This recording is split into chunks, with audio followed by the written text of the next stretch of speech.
welcome in. Okay, before we start, I just wanna say I'm not the best at Mahjong. I just play it for like I guess a hobby, I guess you would say. I haven't played that long yet, so we're mostly probably gonna be yapping around. And if I do any mistakes on my games and stuff, it's just like ignored. Thank you. But yeah, usually I go and play some rank, because right now I'm trying to get out of novice, so I can get into the silver room and get more. Because this is a gacha game, which is like, yeah. Because, you know, the gacha is really unforgiving, I think. Also, I need to change the sound a little bit. It's a bit too low, high, I think. Yep. Also, I have to watch out. There's some avatars and costumes for the characters that are really, really suspicious, and you should not probably not show them around, because they're I disabled animations at least, so there shouldn't be anything like that. So now, what are we gonna do here? Yeah, it might be a bit hard to try. Let's see how much yapping and how much game playing I can get in, because I need to focus a little bit on the Mahjong, but also not that much. So yeah. Maybe I should like tell a little bit, like if anyone knows how to play Mahjong and doesn't know how to play Mahjong, then I can a little bit explain. So the goal is to have like all 3 pairs, like either one single tile of something, or like a sequence of like 1, 2, 3, and then one 2 pair. That's kind of the logistics of it. Like the very, very basics of it. So then there's some different hands that you can make. I haven't learned all of the hands yet. So that's a bit like, at least the numerical values of the hands I haven't learned. So that's a bit something I need to learn. There's also like a guide for here. It's like some example hands. There's a lot to learn when you first start. But yeah, let's hope I'm not completely bad at this. Which I should not be like the worst. Just I'm not the best either. But what did I want to talk about? I wanted to talk about also like maybe some movies and some series and that kind of stuff. I haven't really watched anything too recently, but I can talk about maybe some of my favorite things. Like, does anyone have like favorite movie genres? I think for me, horror is kind of like my favorite movie genre. I don't really like romance that often, which is, yeah, crazy. But also, I think horror movies in general are really nice. Like, one of my favorites are like The Thing and Aliens, and I really like the Godzilla movie, the one with the Neon Genesis Evangelion creator made that one. That was really good. Like the Shin Godzilla, I mean. But I need to watch more Godzilla movies in general. I haven't really seen too many of them yet. There's so many of them to watch. And then if you include all the spin-offs in the Godzilla movies, then yeah, that's also a lot of things to catch up on. I don't know what the worth of the hands we're getting. We're not really... haven't really been paying attention that much. It's kind of like when we played the Pokemon TCG. I was like looking at the chat, and then everything was going funky. Should probably get rid of these ones here, because I don't think we were getting anything. We did get that one there, but oh, you can kind of see it since I'm in the way. But there's like the white dragons behind me. That's why I was wondering, should I like have the overlay where you can see the whole game map, or the one where... Cause I have this one as well. Maybe this one is a bit nicer because you can see what tiles I have in here. Yeah, I might keep it this way actually. A bit nicer for everyone.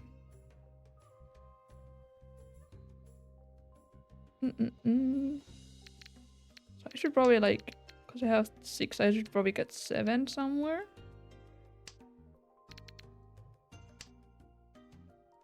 Oh, this is what I'm wondering. Why is that when you click there? I think it's like some bug.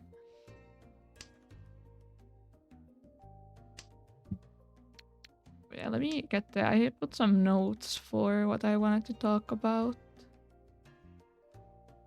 So like for me, I kind of started Mahjong by playing some Yakuza games, and then I got kind of frustrated that I couldn't get some of the Mahjong achievements in that game. So then I was like, okay, I need to learn this game so I can play it in Yakuza. And that's kind of how I started. Like I don't think there's that many European Mahjong players in general. Oh, so thank you for the follow. Welcome in. Welcome in.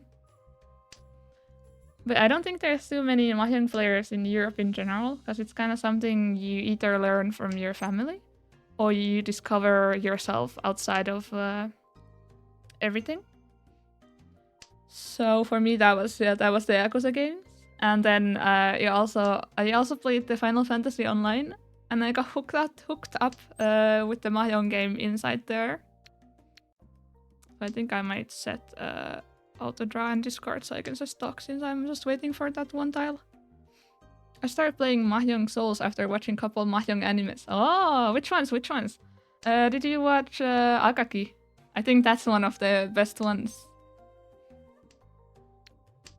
Like I saw like half of it. I kind of stopped watching that Akaki, and I need to get back into it because it's such a good thriller. Started in Final Fantasy XIV as well. Oh yeah. My friend said ignore it because it's too hard. Then I got hooked and went full dive. Yeah, definitely. Definitely that. Oh yeah, I enjoyed Akaki quite a bit. Yeah, I need to watch the other half of that, definitely. But yeah, Final Fantasy XIV, I need to get back into it because my subscription for it ran out. So I haven't been playing it in so long, but I really want to start playing it again. But I need to buy a name change ticket on that game so I can play it on maybe stream, because that could be really fun. And I have some people who I know who also play 14, so that would be nice to get some friends in. I just read Saki and every spin-off. Ah, I haven't heard of Saki. Which one is that? Because I don't know what that is. But yeah, Akaki is definitely really good. You should check it out. And also, if you really like Akaki, there's a similar anime from the same creator called... which one was it? Kaiji.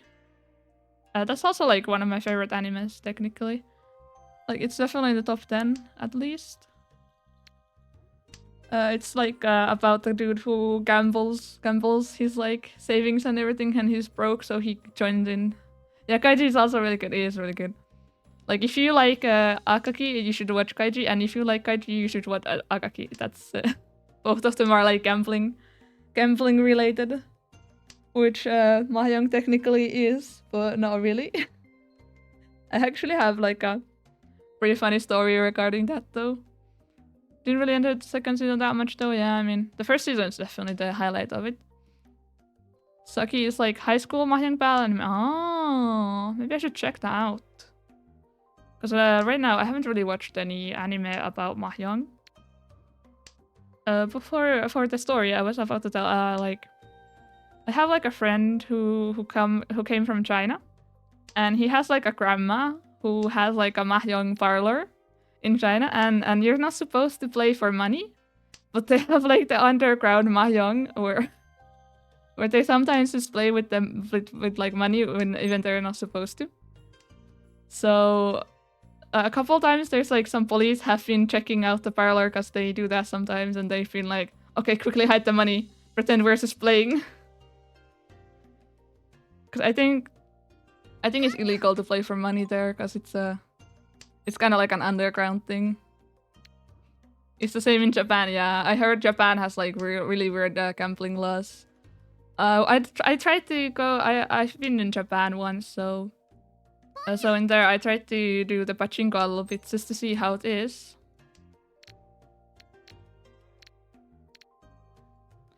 So, well, I didn't know how to play, but the plate. So then I didn't really see the cool pachinko machine things. Can't play for money, but you know you can win tokens for trade for money. Yeah. Yeah. I've heard some stories where it's been like, okay, you won so much. Okay, now stop and go to the downstairs. Go outside the building. After you've exchanged your tokens for something, you get like a ticket thingy, which you take to a different building altogether, and from there you can exchange that for money. It's just like gambling but with extra steps.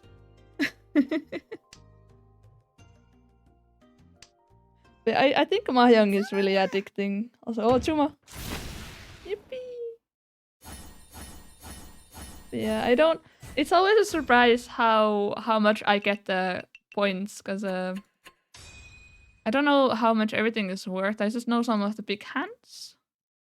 Yeah, it's relaxing as well. It's like a very zen activity, though. Sometimes if you're not looking enough, you're gonna get distracted and then you're gonna lose. Because you're gonna have to read what everyone has on the... Huh? Why is everyone suddenly on... Oh. Okay, that was some... Oh. Oh, okay. I was like, why are they here, like... if you click on it, you can see the difference. I feel that I started learning how to count points, but oh boy, it's confusing, yeah. I know the basics of it, like the... Like, 13 orphans, all pairs, straights. Like the simple ones, but then if I need to just count the points in terms of like the numbers like randomly here, I have no idea. It is really confusing. Like I've had a couple friends who've been like, how the hell are you playing this? And then I tried to explain it to them. And they don't know what is going on. I love 13 Orphans. I always try going for it when I get the chance, yeah. I go for like the weird hands sometimes a bit too often too. Like even if I'm not even close, I've been like, okay, this time. I can count Han, anything over 5 is easy. Count Fu for below 5 Han is icky. Oh. I still need to learn like the terminology as well, since I am not too familiar with the terms yet. So that's something I need to learn. Like I know the basics like Ron, Chuma, Bon. I think it would help if I went to play Mahjong IRL. I haven't done that at all yet. There's one Mahjong club near me though, which I should try going to at some point.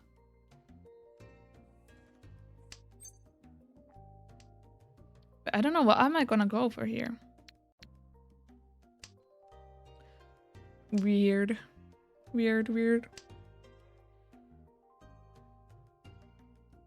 are talking also about anime. Anyone else like excited for the new JoJo season?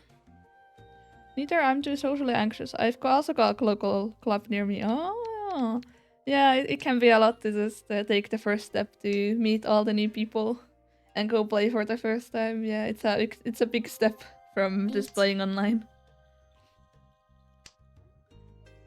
But yeah, like I'm really excited for the JoJo anime. The Steel Ball run is coming out at some point. At least it got teased. So we'll see how they do it. I think there was a lot of people being afraid that they're not gonna make it properly because of the horses. I think they can do the horses, right? Because it might be hard to animate the horses by 2D, so it might be 3D horses. But let's see how it goes. And I also really hope that they're not gonna Netflix jail it again, because last time it was stuck in Netflix and they released like half of the apps, and then no one was in the know-how of the fandom anymore. Like we didn't get the hype. 3D anime is so hard to get right. Yeah, it is. That's why we have Studio Orange though. Like I really love the stuff Studio Orange is producing. Like they have a really good 3D style. And there are some other that are getting there. But I think Studio Orange definitely is the leading in 3D anime at this moment. Like you can do a lot of cool stuff in 3D, but it's just a lot of studios don't really use it in a way where it takes advantage of the medium. Girl Band Cry was pretty decent for 3D, same with some Dragon Ball stuff. Oh yeah, I still need to continue Girl Band Cry though. I kinda stopped halfway through. I need to find like a place to get proper subtitles for it, because my subtitles were probably machine translated, since I don't think anyone picked that show up, did they? Maybe like after the fact they did, but when it was airing, no one did, really. So there was no decent subs for it. So I haven't... Like, I feel like I'm probably out of the demographic for Dragon Ball, so I don't know what is going on in Dragon Ball, at least with like the 3D stuff. Never had the Dragon Ball phase. I don't think it was even popular here. At least I haven't, when I've been talking with some other anime fans, they haven't really mentioned that they've been really big on Dragon Ball.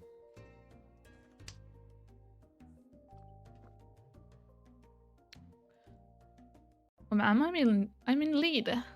Damn.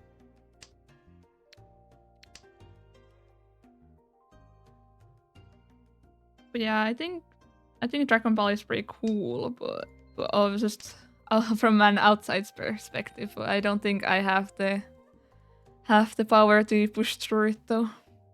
I think here in Australia, it's the only anime everyone's watched besides Pokemon and JoJo. Oh. Yeah, it's interesting how there's cultural differences on what is popular in each country in terms of anime. Since especially way back then, you didn't really get it on TV, so you might have had to have like VHSs and that kind of stuff, which is not guaranteed. And sometimes you might like have to get it illegally, which is, yeah. Since you know, way back then, you didn't really have people bringing it in. You had like some weird small dubbing groups and that kind of stuff. But like definitely easier nowadays to get into anime, which is super cool. Definitely never did that. Yeah, we're gonna be quiet about that. But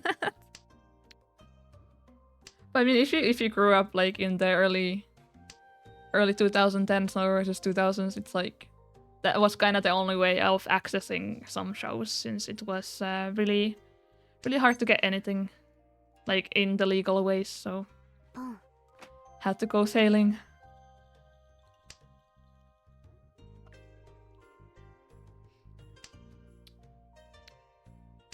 Okay, so I have like diggies here. I need to get like a 6 or a 9, and then a 2 or a 5, and then something here.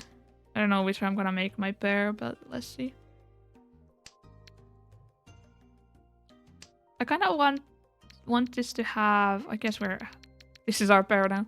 But I kind of want the same function as in the Final Fantasy, where you can like highlight one of the things on here, like on the discard pile, and then you can see if someone else has also discarded it. So you don't have to go here like here's us and Noel South. So you can just go and click on it, or like drag your mouse there and highlight it. It's kind of the only thing I would want on this. Like otherwise, this is probably like one of the best places to go and play Mahjong. Like even though it's like a gacha game, it's definitely the best. Yeah, I can only highlight the hand, which sucks. Yeah. Haven't really seen any better places to play Mahjong though, because in Mahjong Soul you have a lot of people here. So you have multiple people playing, so you're never gonna have to wait too long for things. Reach City is nice UI, but slightly less than... I tried Reach City and I did not like the UI. I did not like. Yeah, it's not. I don't know. It's just it has some better collabs, I think, in general, and it's not as lewd with some of the arts. But here it's there's more players and it's a bit nicer for me, at least UI wise. But I think it might be like a preference thing. Definitely. I think both of them are on Steam also now. So it's a bit easier to access them. But it's crazy, you can have Mahjong on the go. I think that's why I'm so addicted to playing Mahjong. Because I can just be like, okay, I played it on my PC. Okay, now it's time to go to bed, but I still want to play a couple of games more. Ooh. I guess we're gonna go for that, because we're soon over. Anyway. Better be ready than not, since then you can not lose points with the...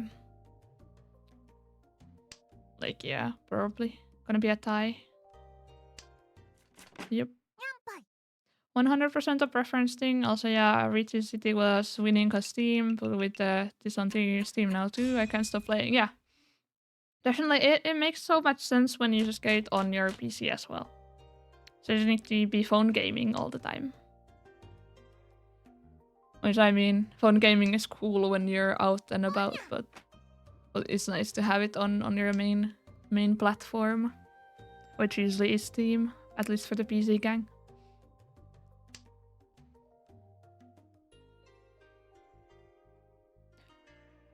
Also, I wanted to kind of talk about also, there's some events happening soon, at least for like Europeans. I think a lot of Europeans are looking forward to the Eurovisions. I'm not like the biggest Eurovision fan in general, but I think I will probably watch it with like some friends just so I can chat with them all about some songs and countries and that kind of stuff. It's always nice. Less so about the actual singing and more about just what even is Eurovision. I mean, it's just like a Eurovision, not Eurovision, it's like a big song contest, but all the contestants are like each country in Europe, and then random countries all around. That's just got in. I don't know why. I think Australia is in Eurovision as well, which is crazy. It's like we don't think about that.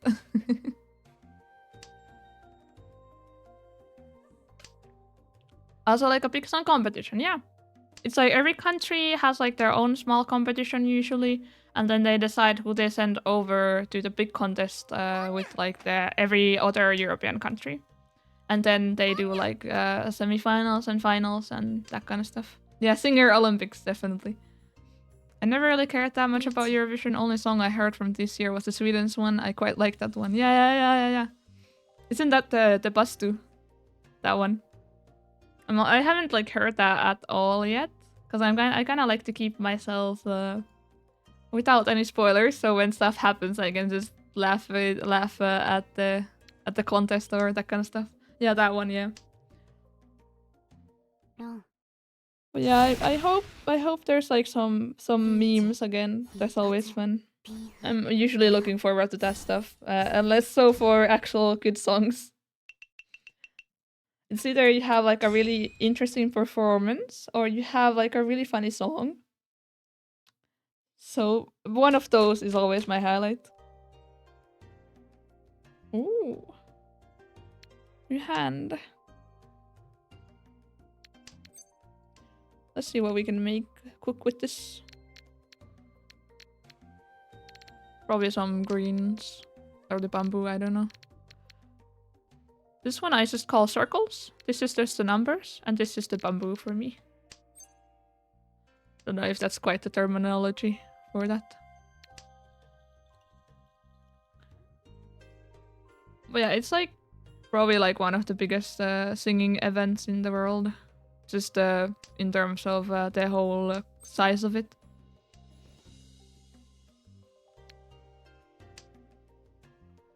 So there's been some controversies now about it, so it's like I'm not that excited about it anymore as when I was a kid. It was still fun to just watch with friends and shit talk about stuff.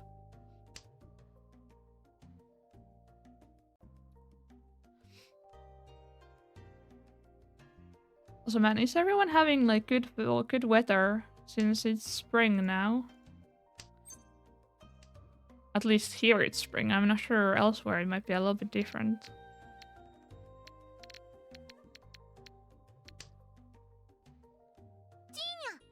At least here it's like been really sunny. little bit windy at some points, but not too windy. So I'm like thinking, but I might have like an event tomorrow that I want to go to. So I have to see if I have to switch my Pokemon stream from tomorrow to maybe Thursday or one other day. Yippee! It's already too hot for me. It was like 16 degrees today. That's not even like too hot yet. But I don't know. I think my apartment has like a really good insulation. So when I wake up, it's super cold. And the heat doesn't really get in. But then during winter, it was a bit troublesome because it was too cold and I could not really get out of bed. Because like if it's too cold, you kind of just want to stay in bed and not go anywhere. Like thankfully I'm doing like also that was we got the good points. It's been 30 degrees here every day. I haven't seen rain in months. Oh damn. Hopefully it rains soon then. As isn't that kinda if it's spring it's supposed to rain. So the plants can kinda get in. Also, man, I think if I go to the town tomorrow, there's gonna be some cherry blossom trees already blooming, maybe. Have to see, have to see. Could be nice. And I also got my bike repaired, so could also go biking. Then it's like I have to figure out where to park my bike. Because it's kind of hard in the city. Because sometimes you have to figure out like if you need to park it a bit further or a bit outside. And then you don't want to park it like somewhere shady. Because then it might get stolen. So I don't think my bike is that fancy to get stolen. So I'm not really worried about that too much. Also, are we winning this? Wow. Watch me say that and then it's gonna be a losing streak. And then I lose everything. Usually that's how it goes. I have like a really good win streak. And then I'm like, okay, one more game. And then that other game goes really badly. So then I have to be like, okay, one more game. And that goes badly too. And then I'm stuck there repeating that for like the whole night. Because this is like, I need to get that win streak before I go to bed.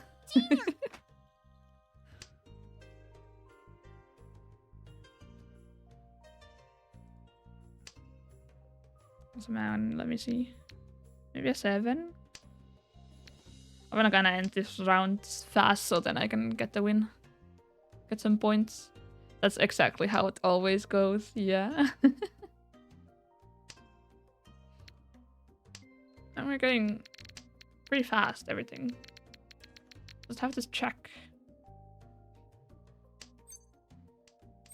Oh! I haven't even been paying that much attention. How am I winning?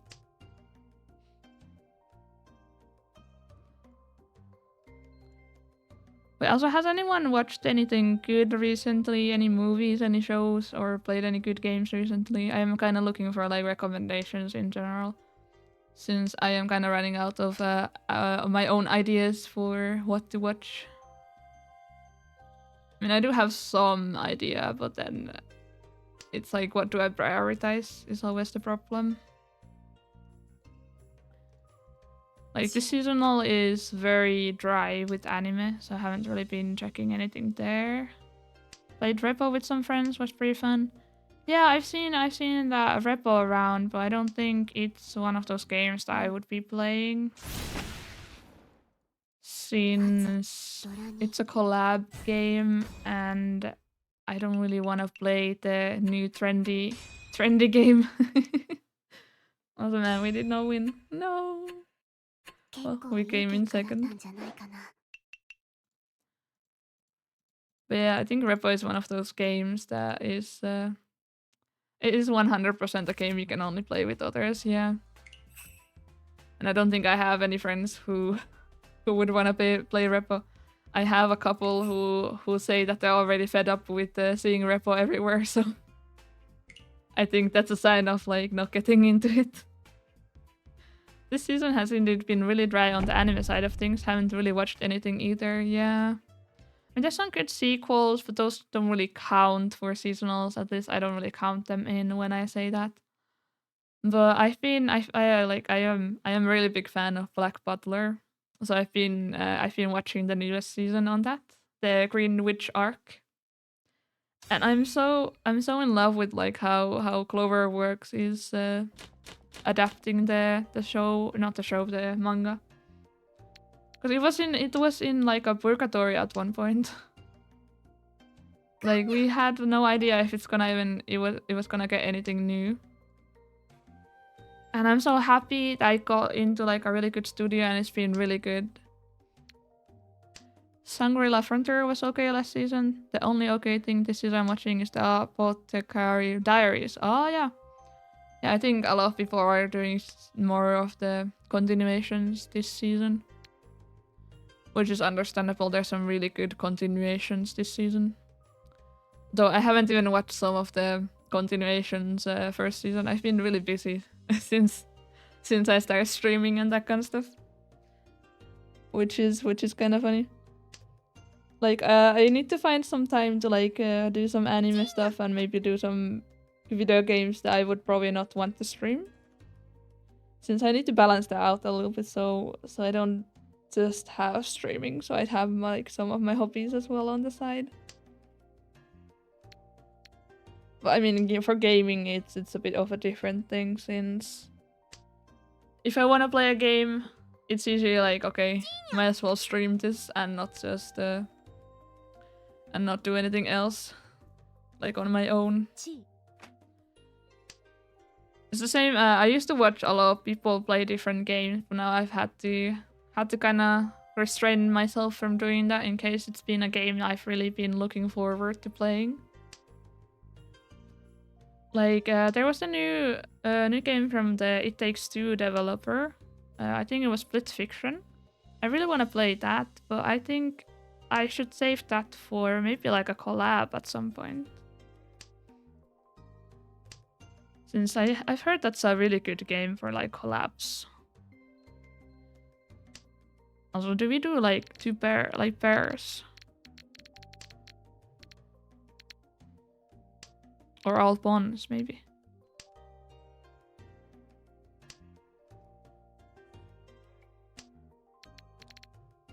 But yeah, with like collab games and that kind of stuff, it's like...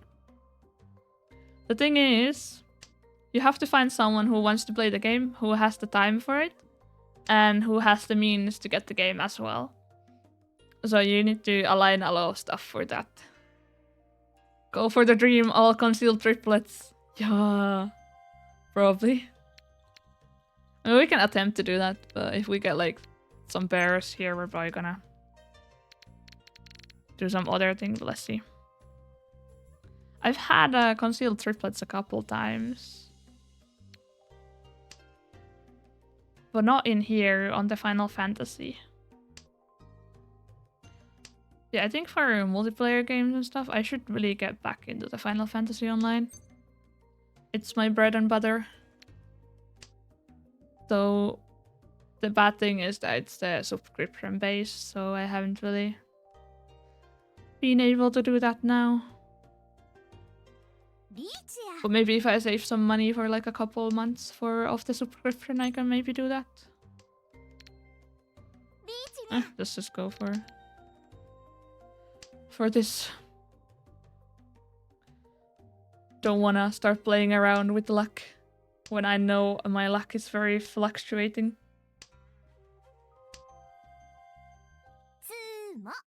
Oh. No, I'm east. No. My money, my hard-earned money.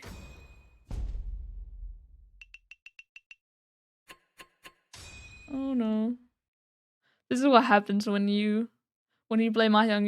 You're in the wrong spot and then someone wins with a Tsumo and then you're losing. And then you don't get back up and then you're gonna be the fourth forever. Okay, what we have here? And let's get rid of these first.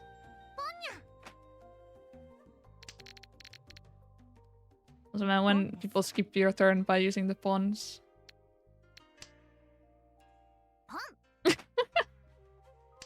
See? I don't even get to play. Okay, finally I get to play.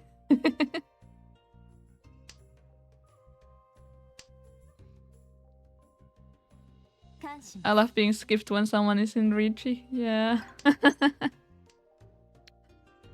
As always. Like, I've had a couple times when I've been playing and then I've had to stop because I've gotten a little bit too frustrated. Not in a rage way, because I don't really rage around that much. It's just more like, oh man, this game sucks. I need to stop playing it. But then I continue playing it and then I'm just having a bad mood at that point. But yeah, also about rage things, I'm wondering if I should maybe have like something for that, because I don't want to maybe have that as like a goal for something. Like one where it's like chat decides the rage game, so it would be the stuff like the getting over it, jump night, and then I don't know what else there is. I just know that those two are the most popular ones. Like, that could be nice to try out. Since I don't think I rage a lot. Like, I don't think I rage much at all. So it could be interesting. The only rage game you need is League of Legends. I did do League of Legends for a little bit, but only with bots, so I didn't get to rage with anyone. Like, it's a pretty enjoyable game when you play with bots and not with real people. I mean, I guess your teammates are your teammates, but you play against the bots.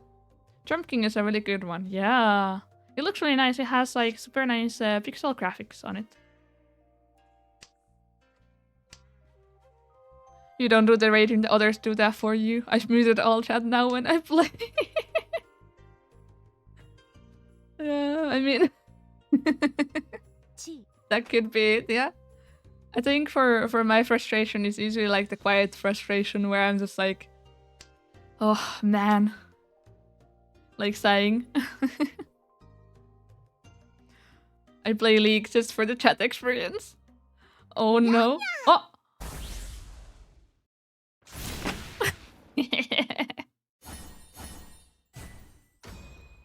Damn, they had full flash. It's like the person in the first place get back down in the ranks.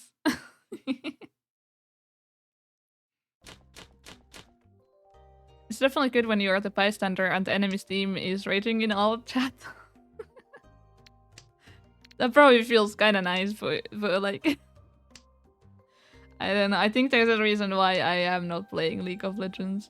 Outside of the whole anti-cheat engine, what they're using. Because the problem right now is... I do a lot of gaming on my Steam Deck. And you cannot really play League of Legends on the Steam Deck because of the protections for that.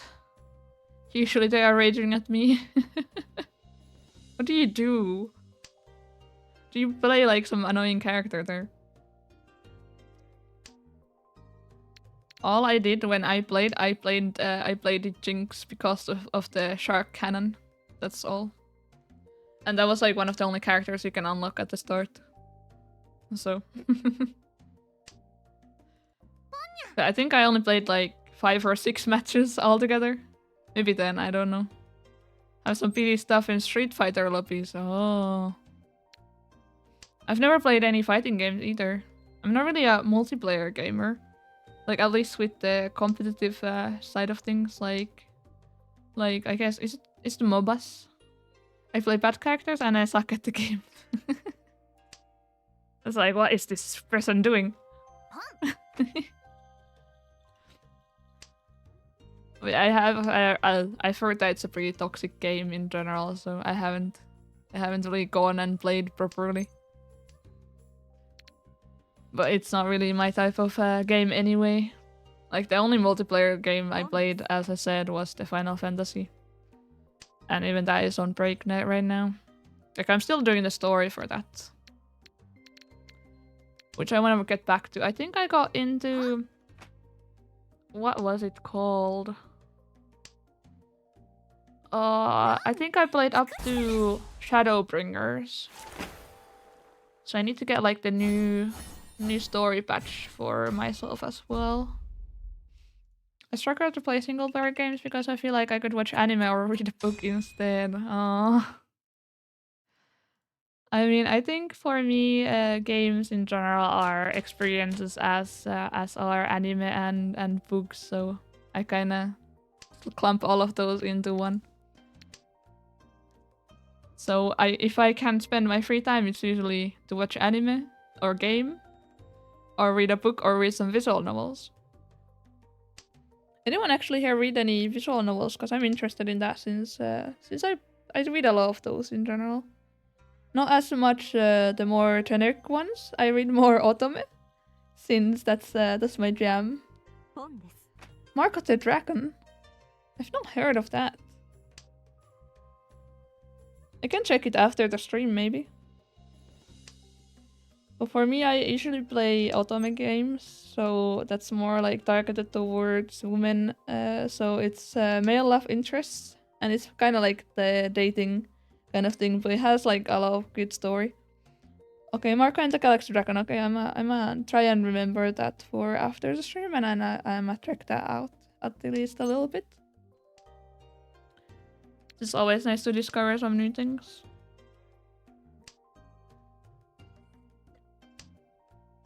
Yeah, if I think about it, I'm probably more of a non-gameplay gamer. So if a game has more story or it's more casual, then I like it a little bit more. I've heard a couple like Fate Stay Night and The House in Fata Morgana. Oh! Both are really good. I haven't read them myself, but I've heard a lot of people say that they're really good. For me, like I said, I read a lot of otome, but outside of otome, I've read Higurashi. And I need to read Umi Neko. I have that on my library, but I haven't gotten into it because it's a really long visual novel. But Rukishi has like some really good good style, so I'm looking forward to doing that myself. Like, I'm probably not gonna do visual novels on stream since it's a lot of reading, and I don't think I have voice acting skills, at least for the range of getting all the characters and that kind of stuff. So I just prefer to do that on my own. I've been meaning on reading Umineko as well. I bought it like half a year ago, but I still haven't gotten into it. Oh yeah. Did you buy it on like a Steam sale? Because that's usually how it goes. Like, I have so many video games I just bought because it was on the sale. And then I've been like, oh, I will play that eventually. And then it's sitting on my library for like 5 years plus before I get to it. I swear 90% of my Steam library is untouched. Very much so, yeah. Yep, it's how it goes. It's how it goes. It's also since there's a lot of bundles you sometimes buy, especially when Humble Bundle and that kind of stuff was really good. So you would just get games from there, and then you would just put them into your library like, I will play that eventually, and then you never do.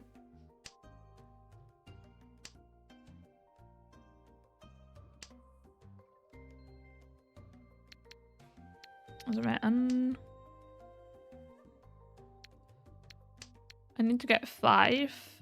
Here also 5. And then 3. Okay, that's gonna be my pair.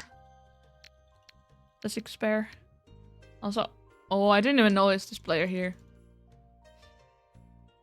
1/3 of Steam library is probably just from Humble Bundles, yeah. Very much so. Wondering if I should just play it safe. And see if someone gets hit by this person's Or yeah. Because I figured I'm not gonna get my hand fixed here until someone else is gonna get it, because there was some really close ones.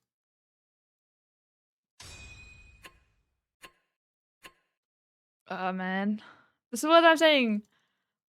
You lose once for a Chumo, and then you're here. I canceled my Humble bundle. Got too tedious trying to redeem the 1000s of games that I'll never play. Yeah. Yeah, I mean, if you don't redeem them almost immediately, then you have like a whole backlog to just take the keys in, copy paste it, and put it on the Steam and redeem.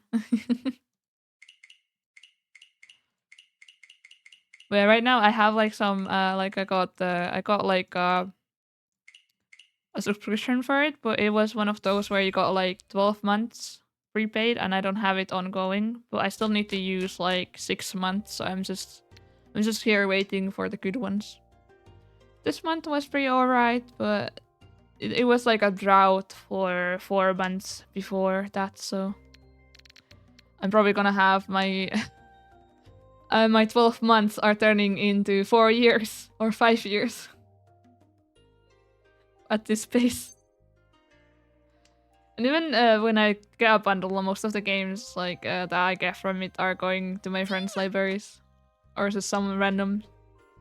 Sometimes I just redeem the code and I ask around if someone wants to have this game, and then I just give it to them. Since I already usually got like 3 games from a bundle, so the rest are just fluff. So are we gonna go over here? We can go for maybe bears.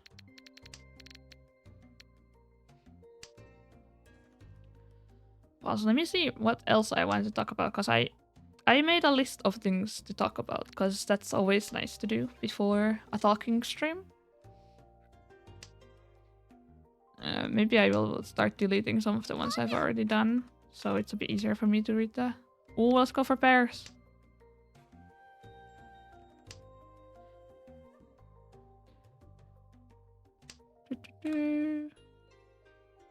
Oh, I can talk about what everyone ate today. Yeah, what everyone ate today. If you wanna tell, you can tell. We can talk about what you ate. But I ate some potato sausage mix with some egg, and it was pretty yummy.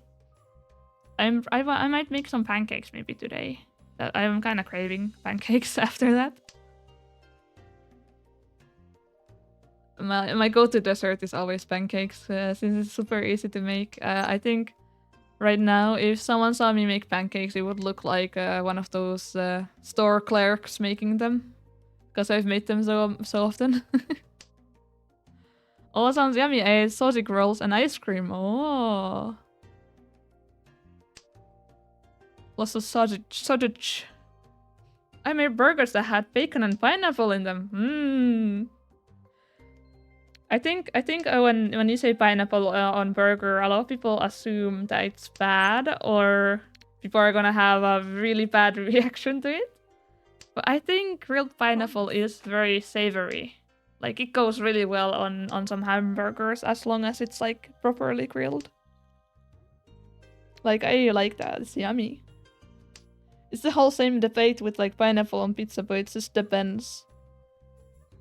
Like, I think people who've had pineapple on pizza and don't like it usually have had bad pineapple, because pineapple can get bad really easily, especially like on a pizza. But if you have proper pineapple, it's really yummy. Nice, pineapple friends. I am not saying anything controversial for you guys then. But sorry, I slammed my bottle on the desk. But like, I think a lot of people have very heated opinions on the topic of pineapple on pizza, so people go to wars on that topic, unironically. But whenever someone says that they don't like pineapple on pizza, I am just gonna be like, do you know some people put peach on a pizza? And that's even more crazier. I think it's like a regional thing at some places. I haven't tried it, so I can't judge it yet. But from what I've heard, it's apparently alright. Weirdest pizza is Japanese pizza. Oh, interesting. The only time I had pizza in Japan was when I went to like a proper Italian Japanese restaurant, and it was alright. They had like the proper crust and everything. Like it was the thin crust pizza, and it had like some charcoal, so it was like properly made. But I haven't gone to like one where they do super crazy pizza. Oh right, there's a restaurant somewhere here that does strawberries and goat cheese on a pizza. And I'm just like, what? How? I had Domino's was sausage, fish, and corn. Oh, that's interesting. I think fish, if it's tuna, then it can fit on a pizza, but other fish, I don't know. Maybe salmon can go, but I don't know. It sounds interesting. Corn is actually alright on pizza, to be honest. But I don't know about mayo. That's interesting. But yeah, I also had Domino's in Japan, since we don't have Domino's around here. So that was my first time trying Domino's pizza. And it was in Japan. But it was one of those places that didn't have any indoor eating area, so we had to go outside, find some random alleyway, and just sit somewhere in the corner where we're not bothering anyone and eat our pizza. Like we tried to go on the most remote corridor ever, because we didn't want people to be disturbed by us eating pizza on the sidewalk. like some really suspicious people.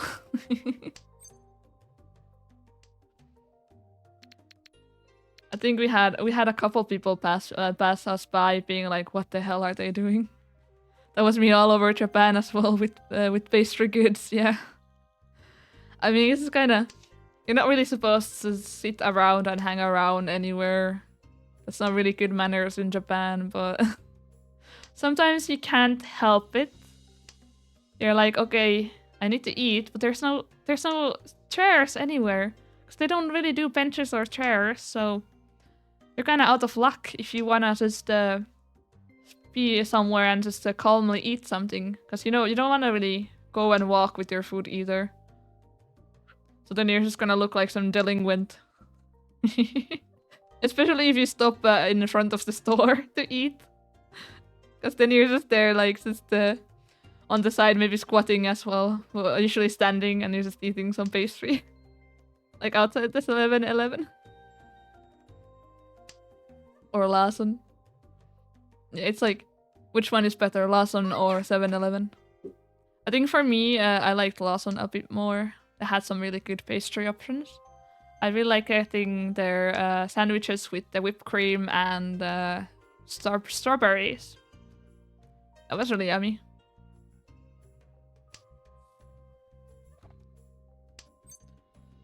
But I'm also thinking of going to Japan maybe this year as well. At least that's in the plans. But then I have to see, since I have to, because I can't stream from Japan, obviously. I mean, maybe you could, but I don't think I wanna try that out. So if I go to Japan for like a month, I have to have a month-long break from streaming. So that's a little bit scary, but I think that could go all right. Like as long as I'm just not like gone. Oh no. Like as long as I'm giving some updates. Like I was thinking of maybe posting some pictures maybe, and some general updates like that on my like Twitter and Blue Sky. Maybe on some other platforms as well. Creamy ice cream in Japan is what I miss the most. I don't quite know what you mean by that, but there was definitely some candy and things like that I would really just travel to Japan for again, just for those. Like I love the candy called Milky.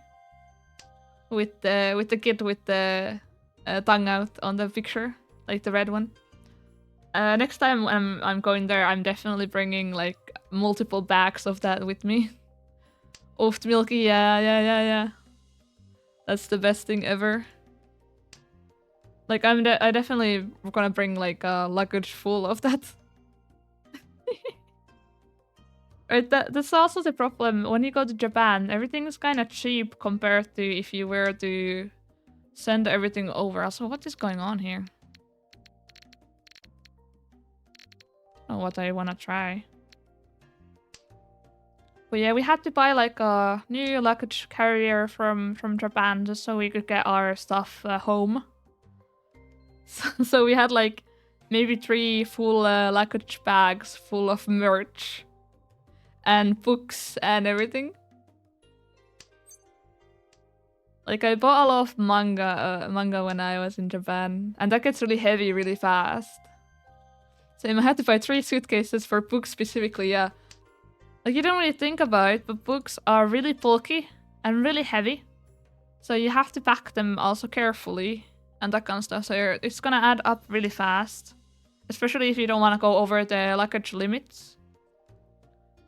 Because you need to be really careful on that, because if you do, then you have to pay extra, and the extra is usually way too much.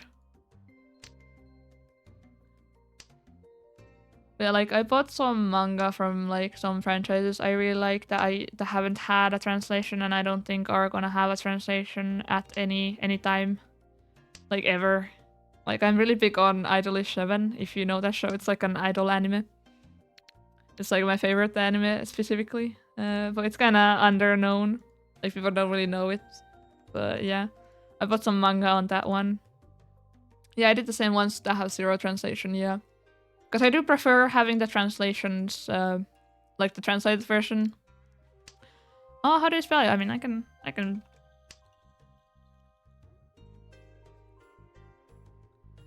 I love Idol 7. Oh my god. Best buddies, you're now my best friend. My favorite is Kaku and Nagi and Yamato. Those are my top 3. Too bad I don't really like Mitsuki, so then I would have the full Butakora trio.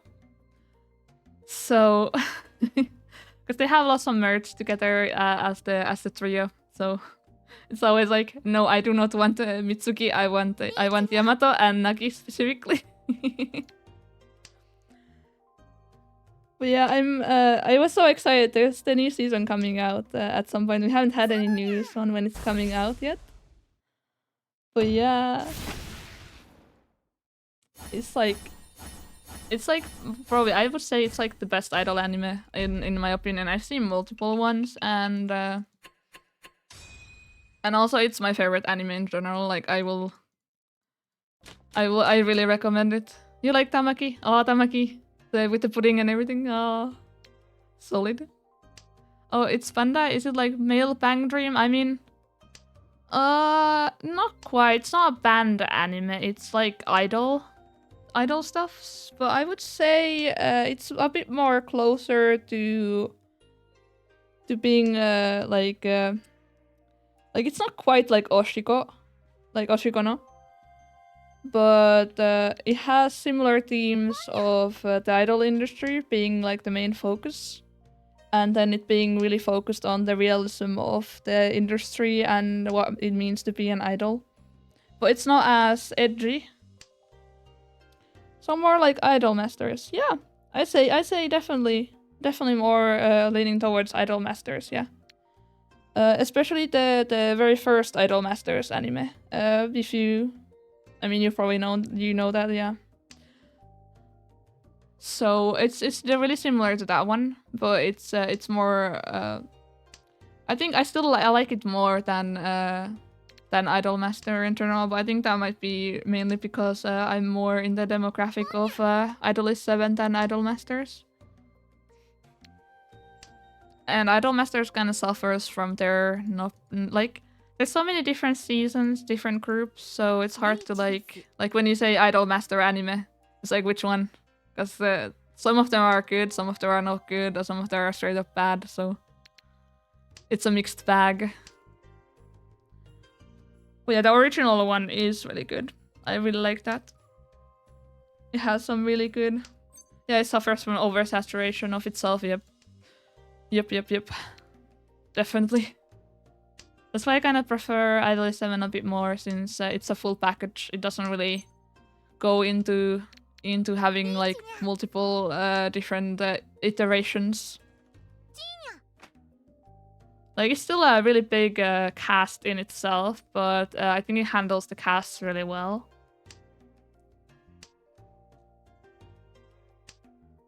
Like, I think it, like, because, you know, the main group has 7, and then there's another group which has 3, and then there's another one with 2, and then one more with 4. So there's like quite a lot of groups, but I think it's handles it really well. Oh, run! How much points are we gonna get? But yeah, I've been getting a little bit more into like male-centric shows, like or like, you know, male cast shows for women aimed specifically. But I've also had a lot of shows where I've watched them and I've just been like, okay, it's not good, sadly. There's also some other franchises that I really like. I am like really into Hypnosis Microphone. If anyone knows that, it's also like a music show, but it's a lot more crazier. And I also got a little bit into Utapri. If you also know that, it's a really popular show in Japan, especially. Like, I think out of all the male idol shows, Uta Prince is the most popular in Japan, at least currently. Like, everyone knows it there, but then if you ask someone here, maybe people don't know it. It sounds familiar. You've probably heard about it because it was... it's a pretty old series too, so you've probably heard it at some point, maybe. Especially if you're in the idol anime, in like that kind of groups. But for me, Uta Prince is more silly. It definitely leans more into the random aspect of it's kind of bad, but in a good way. So if you just want to watch something where you don't need to care about stuff and still watch like something idol related, I would recommend that. Like, it's really memey. Though there's also this other idol show that I recently got into that is also pretty popular. Alright, King of Prism. That is a crazy show. There's some really interesting clips from it.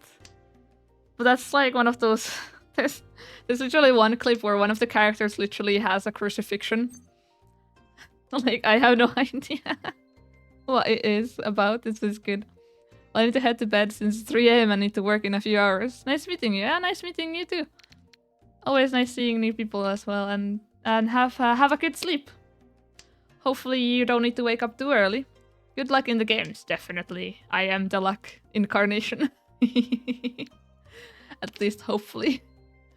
Let's see. I wanna rank up on this stream, so let's see how that goes.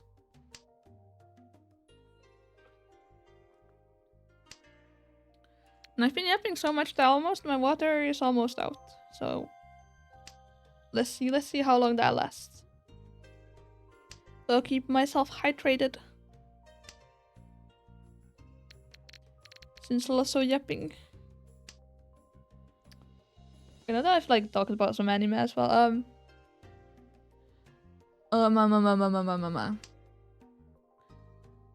We talked about some idol anime, so maybe next I'm gonna talk about some other things like that.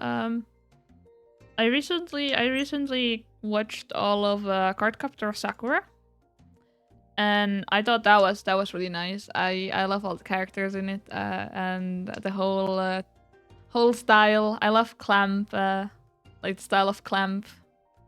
And it's always nice, like, with the relationship with all of the cast is always so nice. I don't really want to go into, like, spoiler categories, so I'm keeping it kind of vague. Okay, let's see. Let's get rid of the 5s, I think. So, oh. No! They took our 5.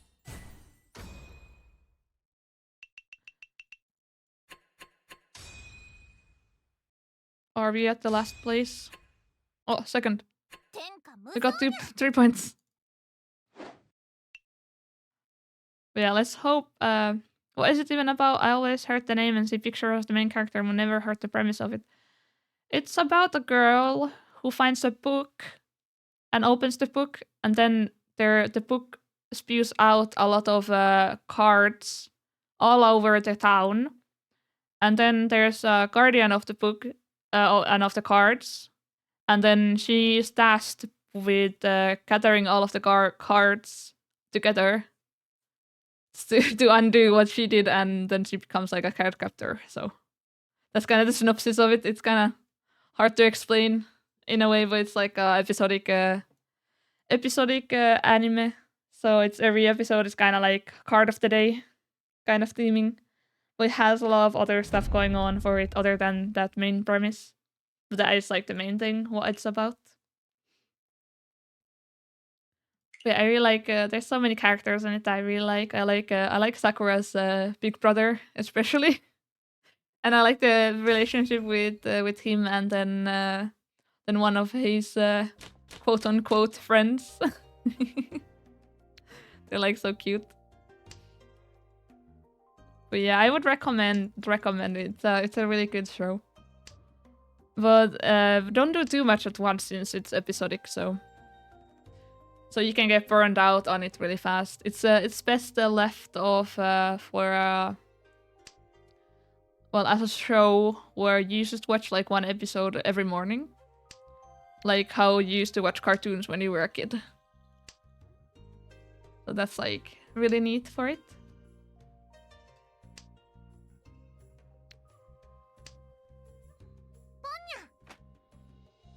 Usually not that into episodic stuff, but might check it out eventually, yeah. I mean, it has like an overarching plot as well that is ongoing outside of the episodic stuff, but the episodic stuff is kind of leading the main things, and then the main plot going on in the background that's also there. So, yeah. It's a really good anime, so definitely. What else do you watch, though? Because I'm kind of curious now. Because I've never met anyone who was straight off the bat being like, "Oh my god, Idol is 7, so I'm curious now. What else do you watch?" Because there might be something I've already also seen, so we can kind of yap about something as well. Because I've seen so many anime, it's just hard to count at this point. Like my list is probably like 600 shows at this point, which is crazy. Where half my life gone? It's just gone. I've just been watching anime and that's it. I think most of it was when I was a kid, I think I was like 15 or something when I got really into things, so that's when I watched most of the things. Like I even watched stuff on the bus on the way to school. So that was like so much stuff I could just watch. And then you're not supposed to do this, but I also watched some anime in school when I had classes because the teacher didn't really care.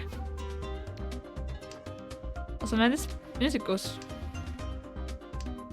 really hard, actually. Ooh. It's a bit louder than like the other music tracks I've seen.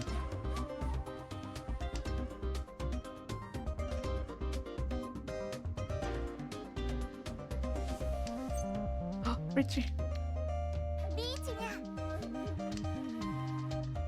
Please. Can I have it? I need the point.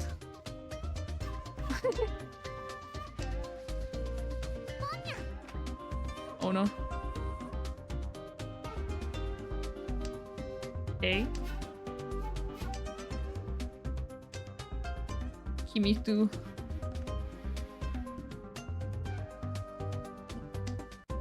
No. No! I was so close. These days, I mostly just watch the most popular shows that are coming out. If I had to name some ones I've like recently, Mahjong Tensei and Beastars. Oh, I also really like those. I need to continue Beastars though, cause I was supposed to watch it with someone, but we kinda have some other shows to watch as well. Mahjong Tensei as well. I need to, I need to be like, hey, can we watch some of the shows we have on the backlog? At least we haven't like left them off incomplete in a way where it's like in between episodes.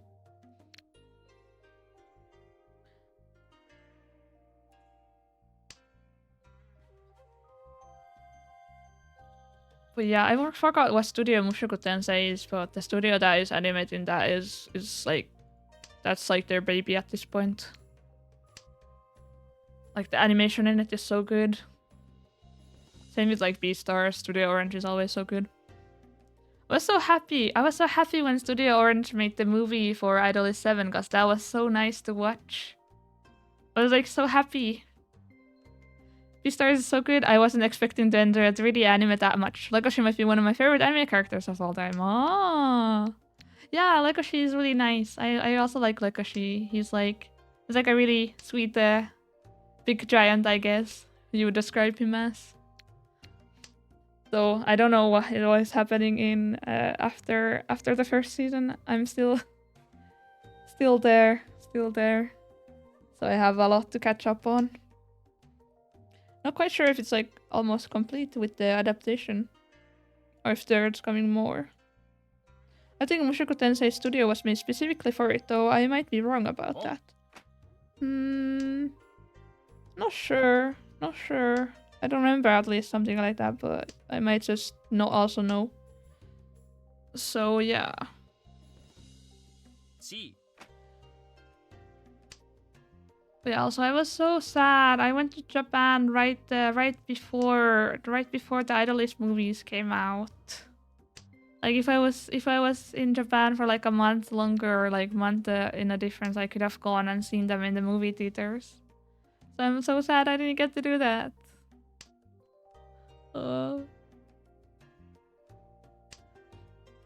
Like I'm really hoping that when I go next time, there's not gonna be any events right before or after the time I'm gonna be going. Because that would be really sad again. Because I really want to catch something like that since it's my favorite show and franchise in general. Like I am abnormally hyped about that show. Like on some, but there are movies. Am I a fake fan? Oh, yeah. Studio Orange made 2 movies, like concert movies for the franchise. They're kind of like for, because you know the mobile game kind of had the story finished, so the movies were kind of like a thank you gift for all the fans for sticking out and kind of like a cherry on top of the whole story. But it's not spoilerish in a way. There's like a couple parts where it's just like some obvious, really obvious things like, oh, they're gonna make up or that kind of stuff. Like, yeah, things you would already know from just you know, how stories usually go. But yeah, it's like a concert movie, so they made it really, really matching with like how actual concerts are. So there's one movie that's like day 1. And then it has a slightly different set list from day 2. So both movies are worth to watch. But they're kind of the same movie, but not quite. It's just like when you go to a real concert, they might have different set lists depending on the location or the day. So they made it like that. And it's just such a good movie.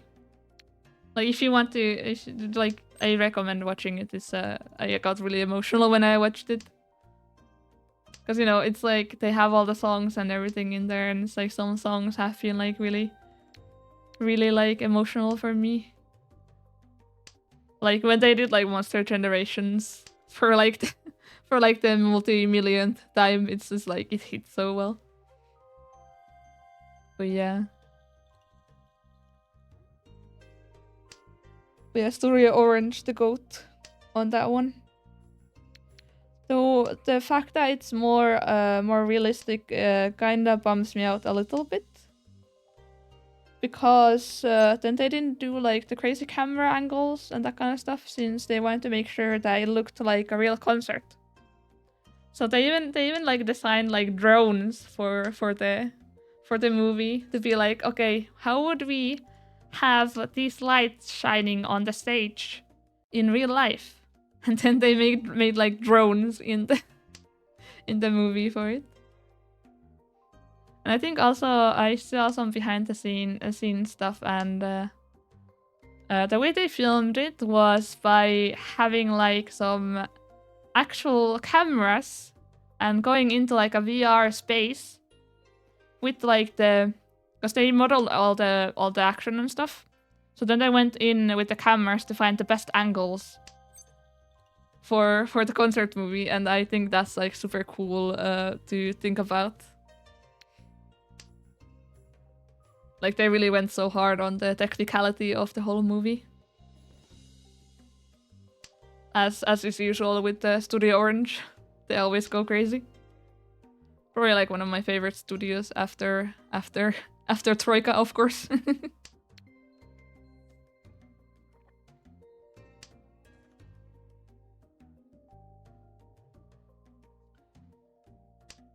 Man, they gave me 2 of these.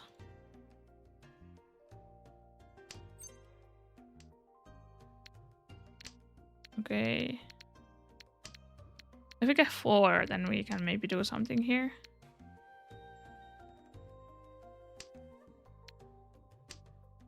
But yeah, if I actually went into talking about Idol 7, I would probably be talking for like 5 hours. Which is like, yeah. Like I'm on a couple places where some people know me as just straight up the Idol 7 lady. I've still been meaning on checking out Hoseki no Kuni. I've heard that's a good one from Studio Orange. Yeah, it's a really good show in general too. Like the manga finished pretty recently. I've kind of lost hope on it getting adapted fully at this point, since they've been focusing on Beastars. But it's definitely one of the first Studio Orange shows that got them on the map, so it's I would recommend just for that as well. It's really pretty. Like the grass in the not the game, but like the anime, it looks so nice. And then, you know, they're gems, so they had like they designed them really well too.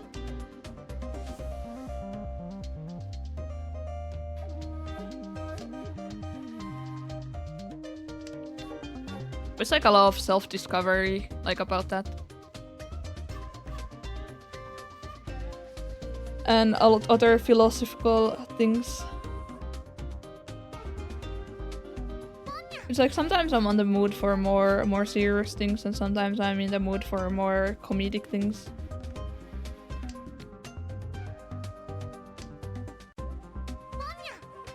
Oh no. This person is definitely going for like all terminals or something like that. Or maybe pawns, I don't know. One or the other.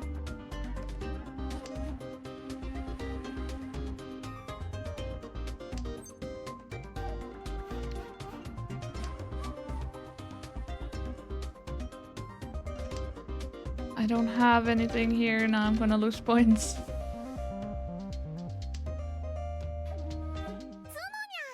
Okay.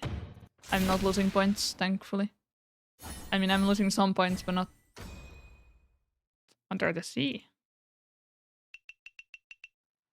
That's probably the case for most people. I also sometimes watch only serious stuff and then move on to more silly things, yeah. Sometimes after you've like been crying your eyes out, you want something comedic for the change. And vice versa. It's like I want to feel all the range of emotions there is. Which I think is really neat that like a piece of media can make you feel a lot of things. Like even if it's sad or frustration or like, you know, not the like the more good feelings like happiness and like laughter and that kind of stuff. It's still like a neat feeling to be able to like get into a show that way where it affects you on that level where you just start crying or that kind of stuff. Like sometimes it just feels nice to cry. Like I don't know.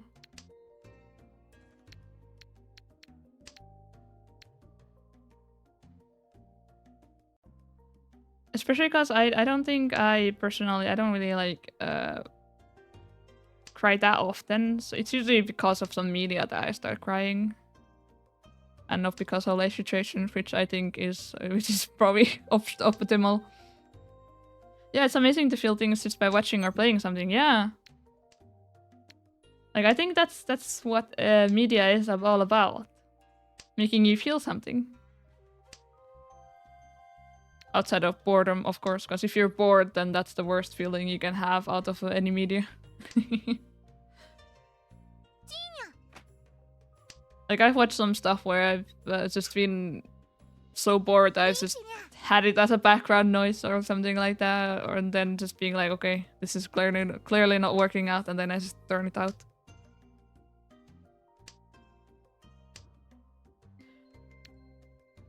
Like, at least if something is so bad, you can at least laugh at it. But if it's boring, there's nothing to be felt. So you're just bored. And then there's like just nothing to be gained. And then you just want to do something else because your time is better spent elsewhere than being bored.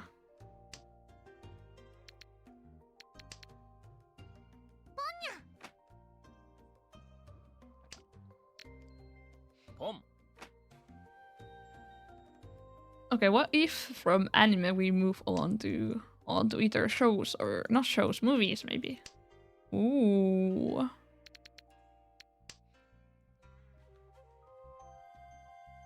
Yeah, what is everyone's top 3 movies or just top movies in general? Because I think for me it's Shin Godzilla, The Thing, The Fly, and then some other stuff. The Nightcrawler. That's like my favorites. And it's interesting, like I think most of those movies I've just I haven't expected anything from them, basically. I've just tuned in and then I've really loved them. Which I think is probably the best way of getting into something. Like you unexpectedly just find something that you really resonate with or really enjoy in general. We might go for bears here.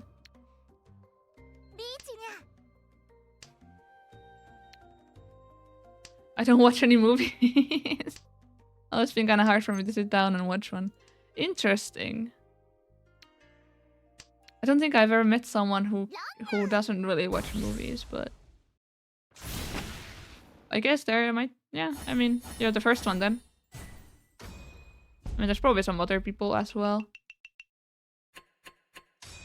But I think the most recent movie I watched was because I've been rewatching Star Wars again. So I started from the prequels, so I'm going with the chronological order of things, technically. So I watched the prequels, they were pretty funny. They have so many memes. So it was just always when a meme came on the screen, I just started screaming.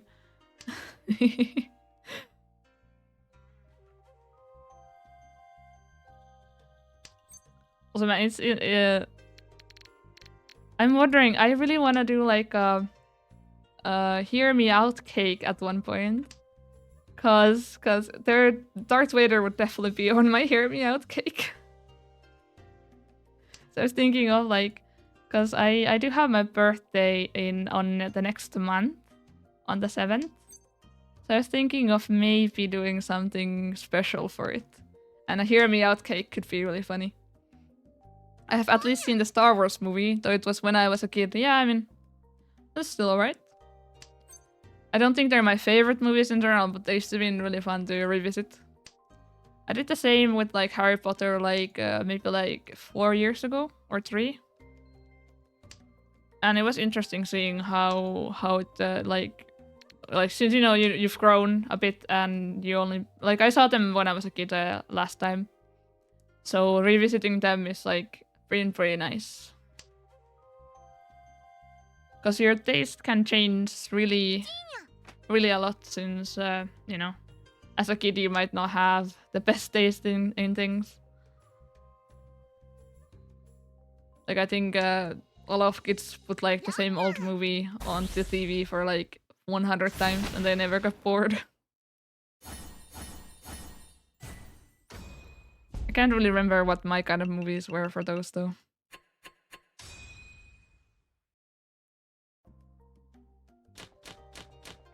Okay, what are we working here? We got one sequence. Almost two.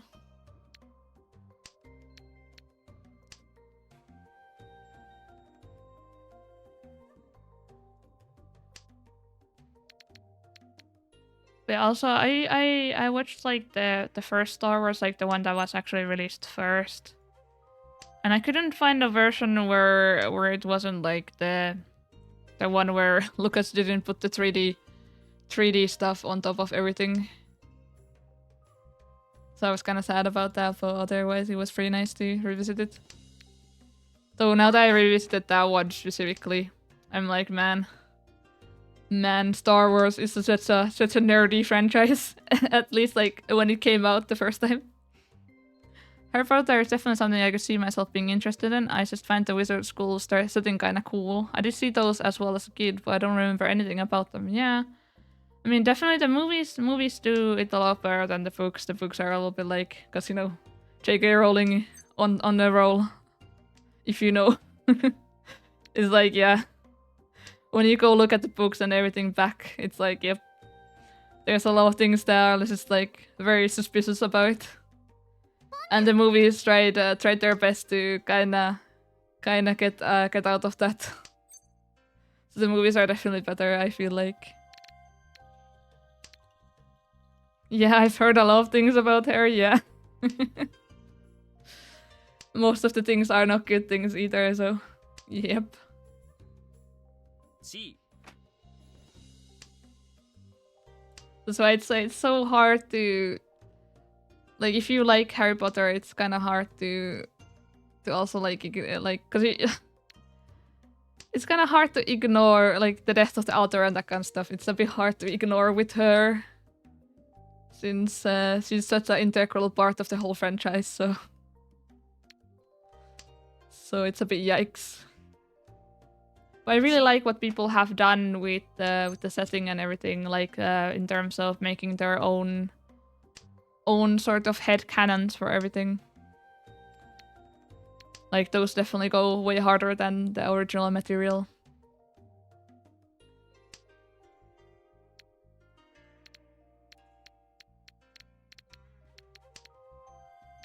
Also, we're probably going for Paris here. Unless we get more of something. Come. Also, who is this? Can I check the voice actor? Oops. Okay, I can't. I don't think I can check the character voice actor there. But it sounds familiar to me.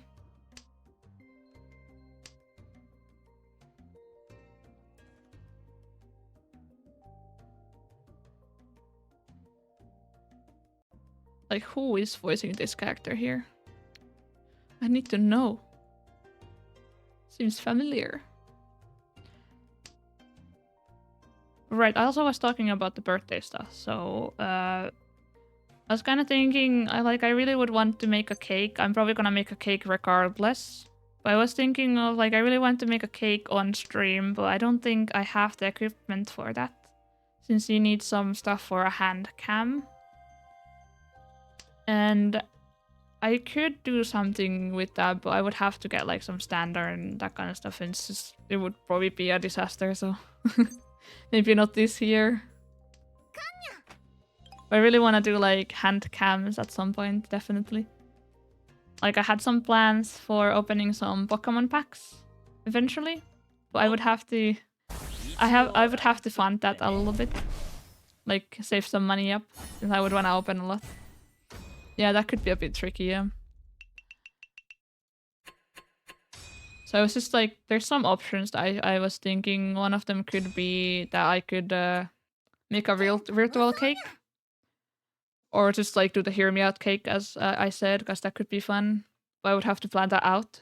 Well, I would have to plan anything out for a birthday event, but for that specifically. So where's back to zero? I'm gonna go to the next match yet because I need to take a break. But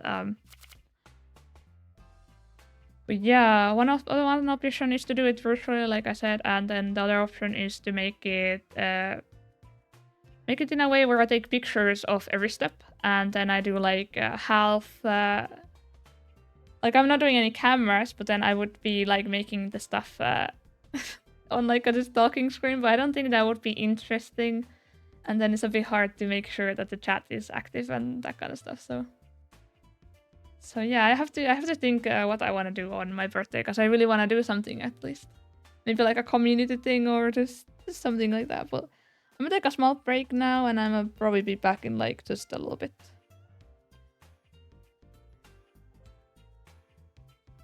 Voice actor for the character we were on Shirai Yusuke. Oh yeah. And thank you. But I'm gonna go be right back.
Okay, we are back. Got some more water as well, so I'm not running out. But I was almost running out on the water. Yapping is a lot of hard work for the vocal cords. Have to keep them happy.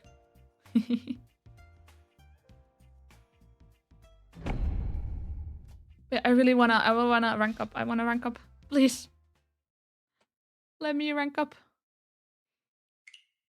Also Shirai Yusuke. I know that guy from anywhere.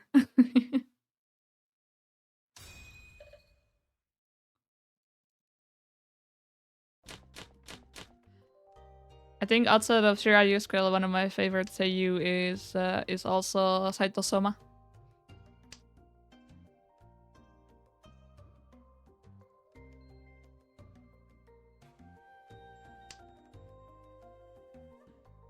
Don't really remember anyone else's name, so I can't really tell anyone else. Also, like some of the industry veterans, like I guess Kamiya Hiroshi, and then of course like Hanasawa Kana. Other than that, those I don't really know any other voice actors by name. I'm really bad at remembering voice actor names. Yeah, I mean, it's like I'm also bad at remembering names, but then it's also their Japanese names, so I'm not used to trying to remember Japanese names. So that's an extra layer of not knowing or remembering.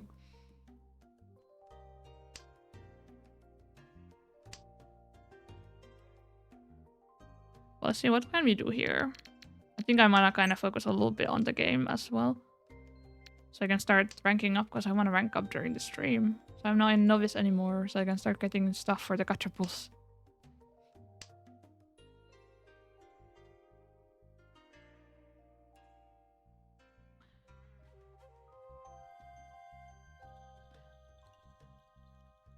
I guess also we can start moving on to the next topic on my list.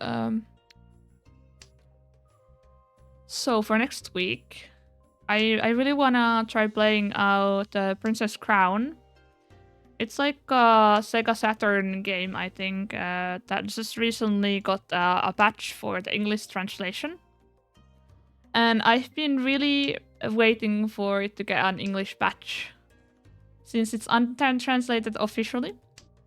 And before it got the patch, I tried to play it with like Google Translation, like the lens on my phone. So every time there was a dialogue, I had to take a picture, put that into the Google Translation thingy, read what it says, sometimes not even understanding what it said, because sometimes it translates them really badly, and then click. Oh, it's another dialogue. Time to repeat. So I think I played it for like maybe 10 hours, and in that 10 hours, I would say probably 6 hours went into just translating via Google Translate.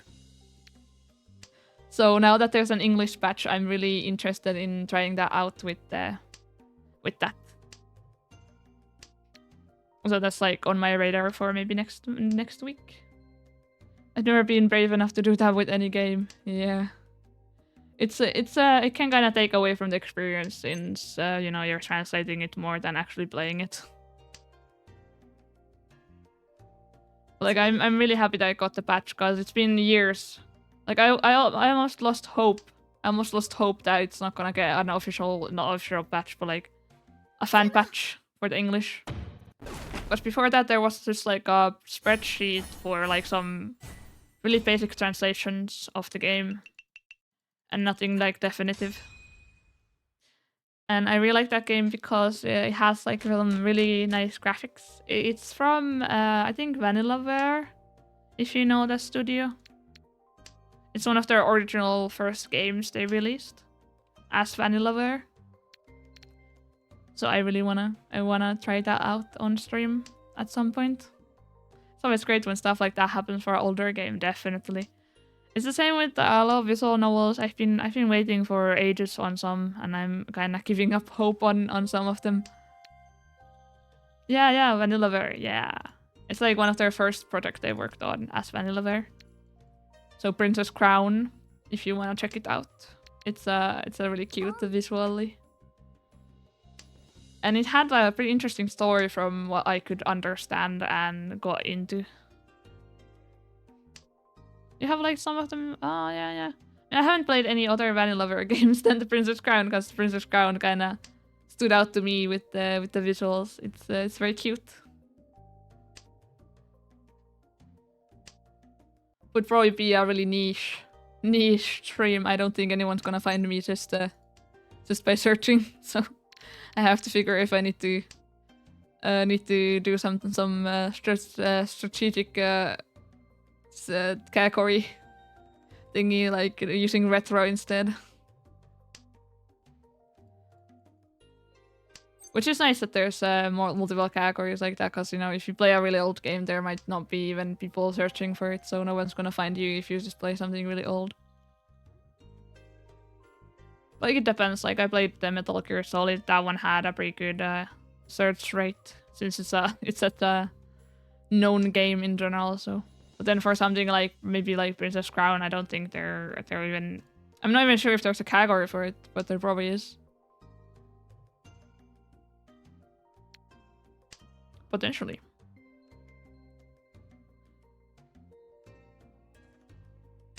But yeah, a couple of times I've been like, I need to learn Japanese just so I can translate things myself. But it's also, you need to put time into learning the language. And do I have the time? I mean, I've probably been on and off studying Japanese, but it's never been like a main thing I've been focusing on.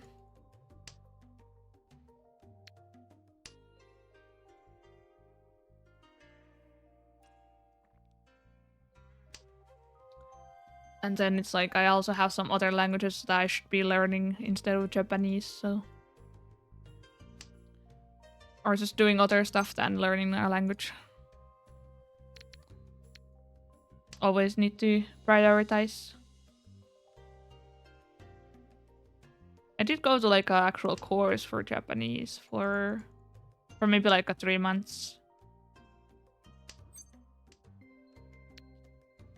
But after that, and I haven't been. It's just been like self-study or just like catching some random stuff from everywhere else. Like, because, you know, you learn a little bit since you are interacting with the language in a way. So from like anime and games and that kind of stuff. I just learned hiragana and katakana and then I was done. I mean, you get pretty far with just that. That's a good start. It's a good start. But like for me, what really helped was obviously going to Japan, because then you can use the language. Because I know how to speak it a little bit, at least in a way where I can communicate what I need. And I can have like some help from like Google Translate, of course, as always. But it's really nice just being able to catch some stuff and then being like, oh yeah, I kind of understand what they're talking about.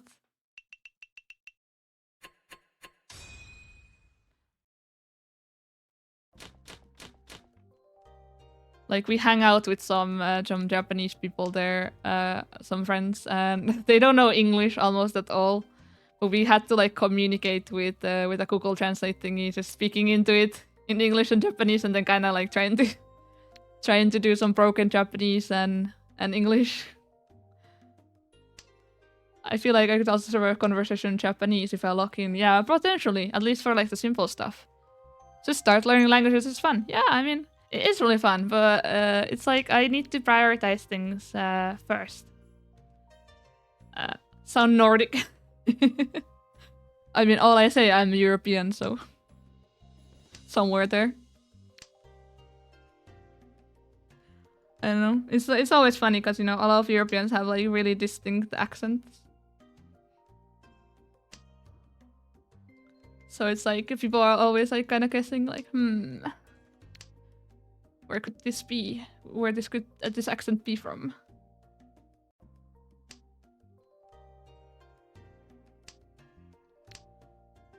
I mean, I think I like accents. They make languages kind of fun. Not everyone needs to sound British or American or the other English speaking places. Yeah, oh, for sure, yeah. It's some uniqueness to it. But yeah, for like language learning, right now I have some other languages that I should be learning outside of like Japanese. So if I start learning a language, I need to learn one of those first. Even though I would want to start learning Japanese, but also I need to learn a lot of other stuff too. And I have some limited time as well, so I can't always spend doing language studies, even though I would want to. Also, I didn't say hello. Hello, welcome in. Hope your day been good, or at least pleasant in terms of weather. Because right now the sun is going down here, but it's really nice, kind of warm. I kind of like this character here. And she's cute.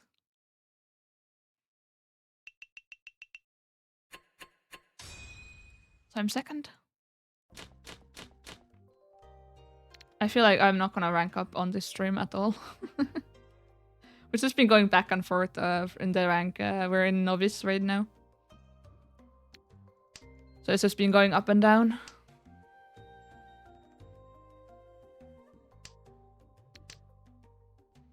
Yeah, I think the next time I'm going to Japan is gonna be during the summer. Like, potentially this summer. Because the first time I went, it was spring. And that was just, like, the best season, like, for, like, the spring blossoms. Like, it was really pretty, but never again. I will never go to Japan in spring again. It's so popular during then. Just keep at it. Have read any Mahjong strategy? Not really strategy. I just know, like, some hands and that kind of stuff, and, you know. But I am planning on maybe eventually going into, like, real life and Mahjong playing stuff, so there I could probably get some more tips in terms of how I play. But right now I'm kind of just more chilling, not really trying to be a pro Mahjong player here. Also, Japan in summer is just hell unless you're like hot and humid. I mean, I heard, but I also have a person who I know who went during summer and they said it was not that bad as people say, so I will trust their opinion on it. But I hope there's less people during then. Because I don't like crowds, and like, I think going in winter might be really nice, because then there might be no one there. Because I don't think people really go to Japan during winter. It's mainly during spring and maybe during summer. But winter and the winter holidays probably not that many. So you could see more of the touristy spots. I was there last September and had 35C every day for 2 weeks. Oh. I mean, if you think about it, that's kind of what it is in Central Europe right now. Like these years. You can have really bad heat weeks. So that would not be that bad compared. Winter is great there, especially if you go to Hokkaido or Tohoku. Oh, yeah. The Winterland. Yeah. I think I would more for winter. I would probably not do the wintry things, because then all the tourists are there. So I'd probably just do the things that are normally done during the spring. Like Kyoto and that kind of stuff, because now when I went during spring, it was so full of people. You could not see anything, you could not do anything, you could barely like walk. Because a lot of the tourist people there, they don't know how to walk in crowds. Like, I also had to learn, but I'm not that bad.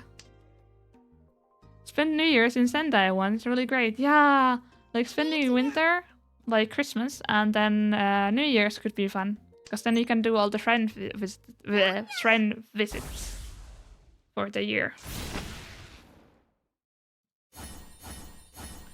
But yeah, when I went in Kyoto, like in the old district, there were so many tourists who just stopped in the middle of the tracks to take photos and just be in the middle of the road. Just like standing there, keeping up everyone. And then there was like huge groups of tourists with their leader, like with the flag and stuff. And it was just filled so badly that I could not walk, could not see anything, because I'm tiny. And all the tourists are like really tall. So it was just like, no, please let me out. If you're outside of Japan, tourist season, places might be closed. Check beforehand, but yes, tourists suck always, yeah. Yeah, I mean, always plan ahead a little bit, at least for the things you really want to go see. So you don't just go there and then you just find out it's closed, but yeah. Well, mainly, usually the things I go see is like nature and things that you can just see without going indoors and needing a ticket or that kind of stuff. Like just the environment and the buildings and architecture.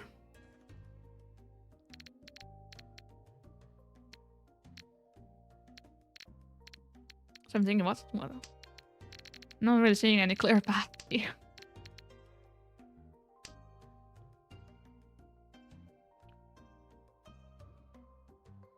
But yeah, it's especially rent a car if you're keen on nature. Yeah, but then it's like you have to learn.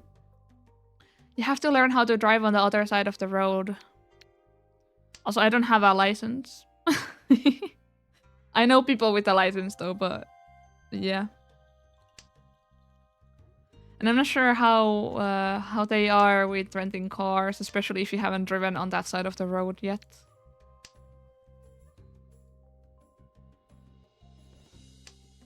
That could be a bit of a problem. But I'm thinking I have some friends in Japan, so we might ask them to drive us around because, you know, that would be easier. And then they can also come with us. So. Except I was touring Japan on a motorcycle, you get great views. Oh. Okay, a driver, yeah. If you have a driver, then especially if you have a local driver, it's gonna make things so much easier. Because then they can do like all the hard parts of like talking with people and trying to figure out things like, because you know sometimes it might be really hard to do, especially if you go out of the main tourist areas to like speak with the locals. Like I was in Gunma and then I went to try out like a piece of clothing that was on a mannequin because they didn't have the same piece of clothing anywhere else, and then I had to try and communicate to the clerk at the store. It was like this weird mall. It was like a really empty mall. And this clerk did not know any English. I was probably the only tourist in the area for like weeks or even months. So so I had to somehow communicate that I want them to follow me. And then once I pointed out that I wanted the thing on the mannequin to try it, they were like, "Oh." But I think everyone's like nice in a way. Like if you just like try and get to kind of communicate with people, they're usually very understanding, and they're even like impressed if you like try and do something in Japanese, especially if you go outside of like the touristy spots. It's like, wow, how is this person from elsewhere and they know a little bit of Japanese? Yeah, they do try to help and are nice. Yeah, definitely. I also went to the Shibuya, the mall. I forgot what it was called. The 109 Mall, I think. There's a lot of cool like clothing stores there since I'm really into like Lolita style fashion and that kind of stuff. So I went to one of the stores there and I wanted to try like this outfit. And the clerk was so nice. They helped me like put the whole like blouse and everything on properly. And then I don't think they really they were a bit nervous because you know they hadn't really spoken to any tourist probably in like a little bit. So all they were saying kawaii, kawaii, kawaii, and I was just like, and it was so cute. But well, I wished I could have like talked with her a little bit, but. Best part for me is always speaking with the locals. Great reason to learn to speak. That too, yeah. Yeah, especially that, yeah. Because I think the locals have a lot of things to say. And they're really nice in general. At least like outwardly nice. So it's just like everyone kind of understandable and tries to help you and that kind of stuff. It's like, it's neat. It's neat to be a tourist, at least in Japan, in that way. Probably a little bit different if you're like living there. Maybe you get a little bit of a different treatment or that kind of stuff. I heard at least that like a lot of Japanese people are more silently judging types. So if you do something wrong, they might be like a little bit like, hmm. But then outwardly they're like, yeah, no worries. Or a bit like more nicer, but I don't know. I don't know. My time in Japan was really nice when I went. So did we go last place? No! One more match.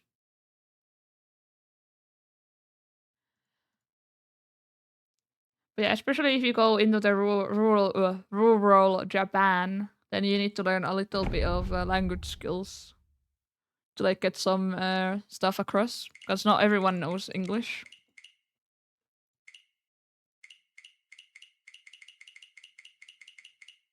Yeah, here the same. If you're unsure, always helps to ask so you're not causing meivaku.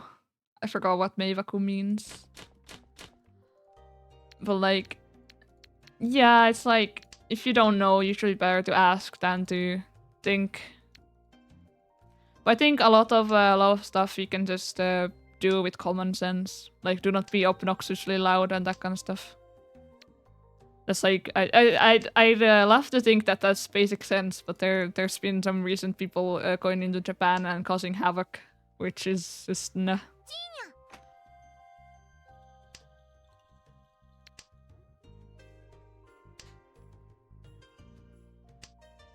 At least for me, like, at least I don't think I look American and that kind of stuff, so they might be a bit... I might not have, like, the bad people causing stuff for me, personally, to be, like, a little bit, you know... Yeah, the nuisance influencers suck, yeah. Because it's like... They're kind of taking advantage of the fact that Japan is so unconfrontational. So they just do whatever, and then they get like, they only get told off like a little bit. And then they just go continue it, and then like basically only way you can like stop it is by like actually doing like a law action.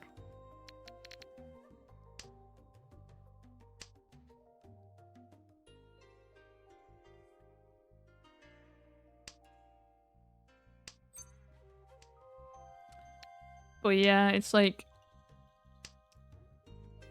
I don't know how they can like combat that. It's just like, there's just some people who should not be able to travel. Like, I'm just gonna say that. Like, if you can't behave properly, then maybe you should like learn some manners and then think. I don't think a lot of people do that if they are going in and causing havoc. For sure, yeah. Like, I would love to think that people have the common sense to behave and like that kind of stuff. Like, if you do something on accident, then that's an accident. But if you do it on purpose, like being obnoxious and stuff, that's just like, nope. Why are you here? Because like even for me, like there was a couple times when, especially in the Tokyo area, like I'm not used to the amount of people, so sometimes I struggled with trying to navigate, especially if I didn't know where I was going. Because then everyone else knows where they're going, because they have jobs to do and places to be, because, you know, obviously since it's in the Tokyo area. But then I have no idea, so I'm just like, I try to find like a spot where I can just like calm down a little bit and be like, okay, where to go. But sometimes you can't even do that because there's so many people just in your way. But I try to learn a little bit. Like at the end of my trip, I was a little bit better at that. So I was not just like randomly confused and stopping and that kind of stuff. Like, I don't really normally do that when I'm like walking around stuff, but it's not something I'm used to. So it was definitely something I had to learn while I was there.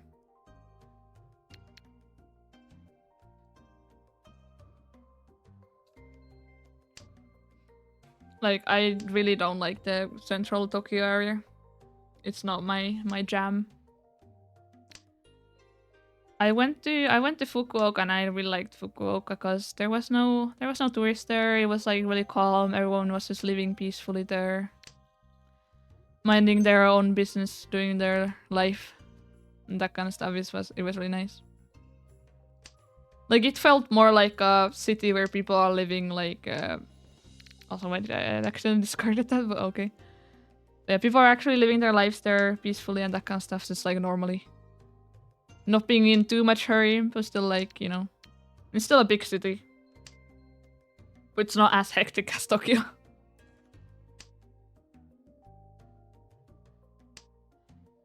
But like the first thing I'm doing next time is just like, okay, I will land in Tokyo or somewhere in that area. Now, mission 1, get out. Yeah, I hear good things about Fukuoka. Yeah, it's really nice. It's really nice. Especially there's the mall with the Gundam. I went to see that.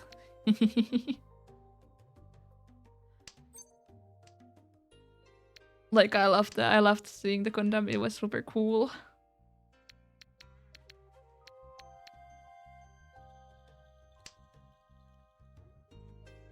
And we also went to some of the lower parts of Japan, not like quite onto the islands. I forgot what is the island where I think it was Kumamoto. So we kind of went all the way down there, not quite to Kumamoto, but almost. We have to now figure out if we want to get the Shinkansen train GR pass. Since it's more expensive now, so it's not as worth anymore. So there's all sorts of stuff. Kumamoto is in Kyushu, I think. Yeah, I mean, I don't know the island name specifically, but it was one of those parts there. Like we went from Tokyo all the way there. Not like quite there, but almost there. I haven't been outside of Honshu, so I'm not sure. Yeah. I mean, maybe to someone it will tell something, but right now I don't want to go look it up, so.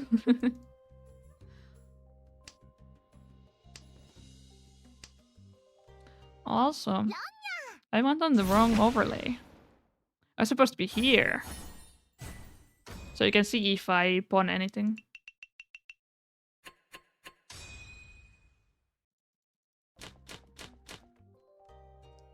But yeah, me when I go to Tokyo, my first mission, escape. Like, it was pretty cool for like a couple days, but then after that, nah. Just get out. Save yourself. Everything's so expensive there too. Like, everyone's always like, oh, go to Akihabara. No, don't go to Akihabara. It's expensive. There is stuff, yeah. But it's expensive, it's kinda a scam. Maybe just go there to see the sights. And then go away. Immediately. But yeah, I'm so glad I didn't do any shopping in Akihabara. Because it was so more expensive than if you went to like some, like way further from the tourist areas. Like if something was like, Akihabara sucks nowadays, just other tourists there, yeah. Never go anywhere with all the other tourists. Kinda avoid that. Unless it's like off season. Then maybe go. But yeah. I did like Ikebukuro a little bit more though. Nakano Broadway is nice if you're into anime goods. I mean, the thing what I did was, every time I was in a smaller city, I would find like one of the book offs or anime offs and just go in and see what there is. Like, I was in Gunma and everything was so cheap there. I wanted to buy everything from Gunma. And sometimes they have even better selection because there's not people constantly going in and out. So there's not as little time to be like, okay, something really cool came into the store. Now I really need to be on the right time to get it. Yeah, I can imagine, yeah.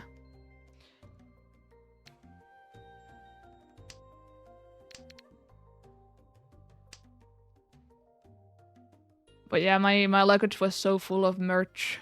I bought almost so much stuff.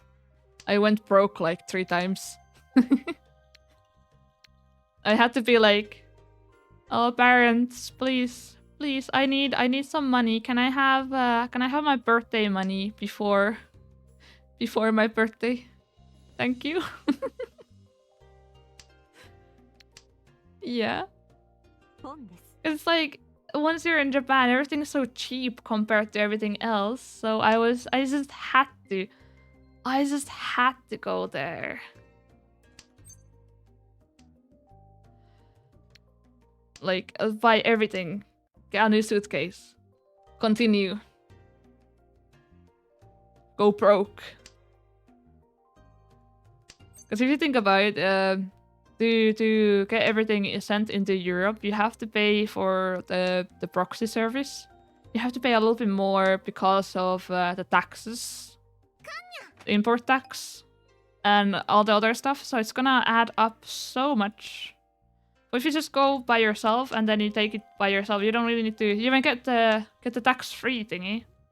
So you don't need to pay. You don't even need to pay the taxes as long as it's for your own use. So that's nice.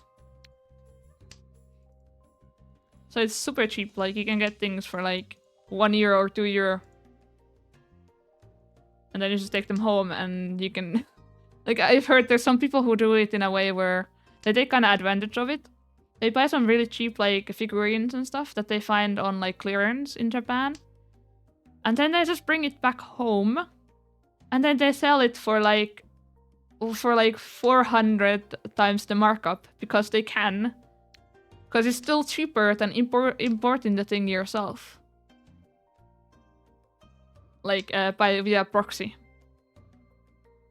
Which is like, yeah. I don't know if that's a good or a bad thing. I haven't really decided on that, so. But it's definitely what some people do.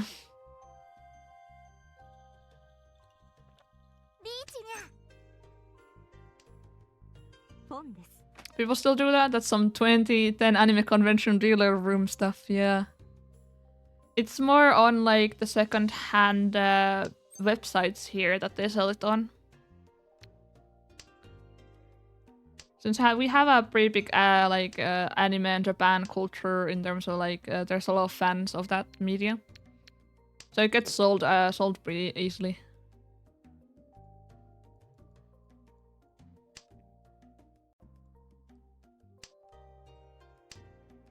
But like yeah, I need to really save some money for my next Japan trip so I don't go broke 3 times.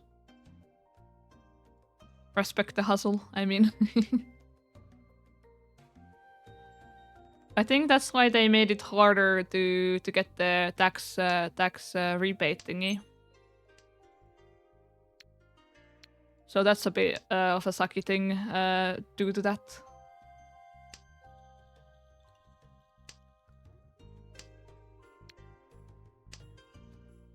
But I'm not sure if it's just like some other like casino. I think there's a lot of tourism between the Asian countries in general. So yeah. Oh, Richie. No!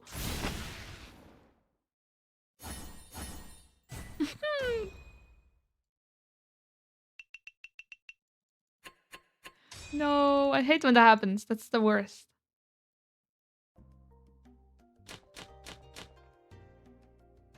And then I got a bad hand or like a hand I don't know what to do with. Let's get rid of the terminals, I guess. No fear pushing that from first place, yeah. At least I'm not in last place.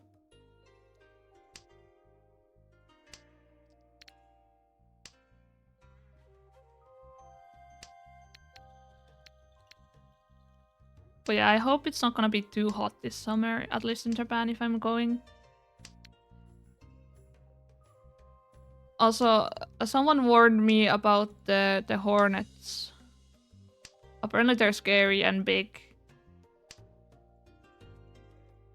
And I don't know if I'm ready to face them. Apparently you can hear them from a mile away. They're like drones. And it's just like, wow. I sure hope that doesn't come across my path. Because then I will run and far. The hornets are big and start, but you don't see them too much. I mean, that's good. That's good you don't see them too much. Scary even. Yeah. It's like in video games when you have like the really big bugs. Probably. I'd imagine, like in Stardew Valley, when you're in the bug cave or that kind of stuff, and then the flies start flying at you. I'd imagine it's kind of like that. They're loud and you hear them, yeah, at least. So you can be like, okay, I hear something, I need to get away immediately.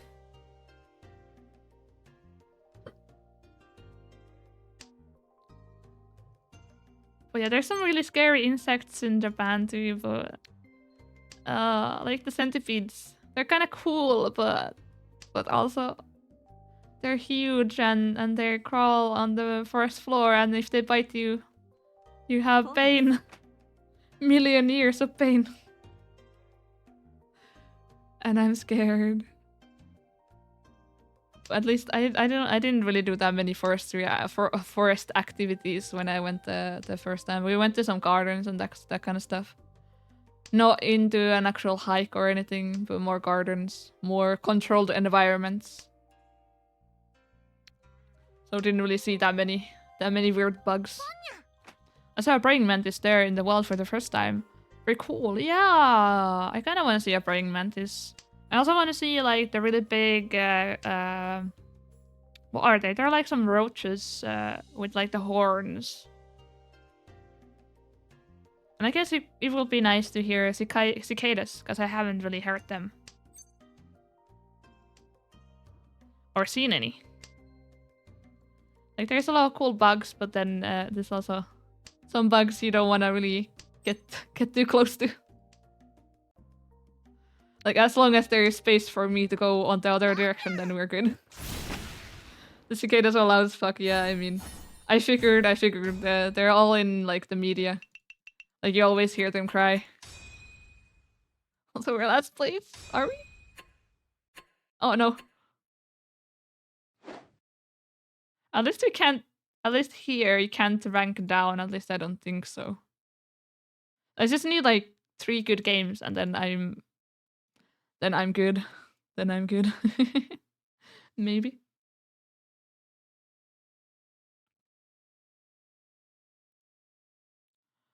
Matchmaking. I was walking to a restaurant in the evening in Gotemba, and it was like a jungle. Oh. Yeah. I mean, as long as you're not trying to sleep, I think it can be a nice background noise. Like all the bugs and everything.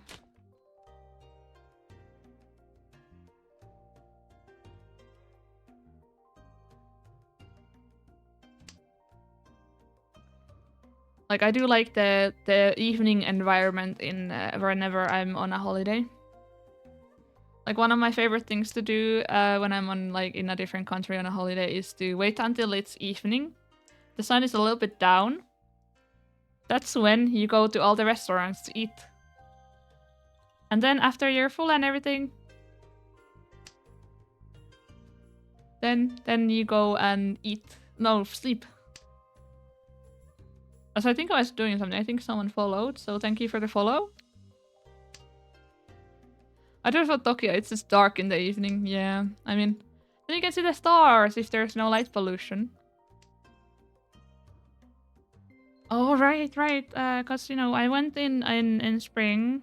I really wanted to see. I forgot what the flower is called, but it's the one that is hanging from like ceiling and from trees. So I really want to go see those in a garden. Like I already have a garden picked out for that. So yeah, cause you know, spring is more for the sakura and that kind of stuff. But for summer, there's some other plants that I really want to go see, and I'm more interested in than the actual sakura trees. Like I don't know, like the sakuras were really nice to see, and it was so pretty. But I really want to see I think they're called hydrangeas. And then is it fuchsias? I'm not sure. It might have been fuchsia. Like the trees. And I'm not sure. I think in spring, not spring, in summer there might also be the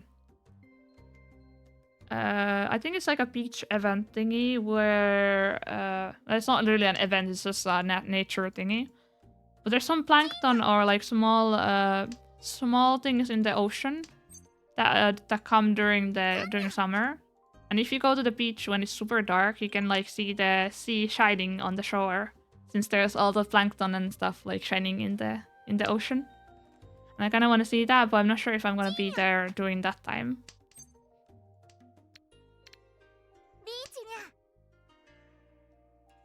But also stargazing could be nice. I like stargazing. It's kind of hard to do nowadays because there's so much light pollution everywhere, but as a kid I used to do that a lot. And a couple of times when we had like a town-wide blackout, I used to just go outside and be like, okay, now I can see all the stars. And that was so nice. Like, it's just so pretty exploring nature and seeing all the sights in that kind of term too. Like, I think I'm more just sightseeing in terms of nature, architecture, people, and less on the actual experiences. So the experiences can be pretty nice.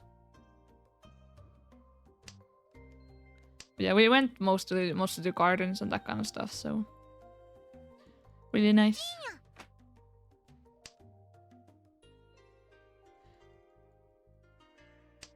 It was always funny when we went to somewhere where there weren't that many tourists.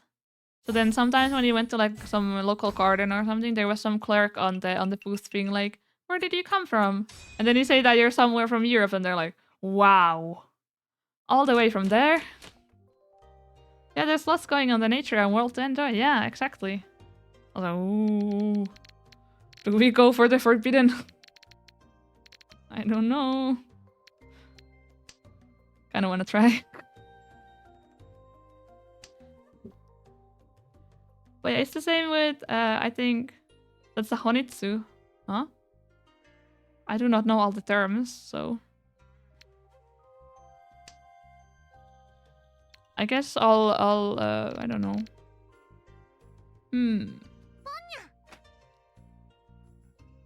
But I need to learn the terminology, or at least try and learn to use it more.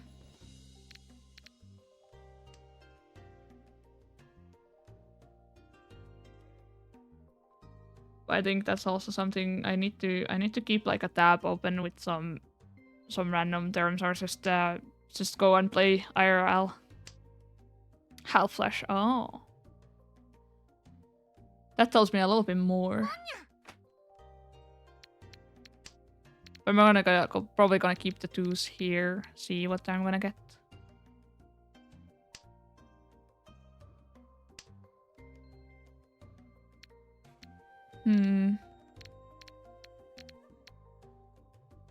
Or maybe we go for all doubles, let's see. Kinda wanna start like pawning these, but I don't think that's worth it yet.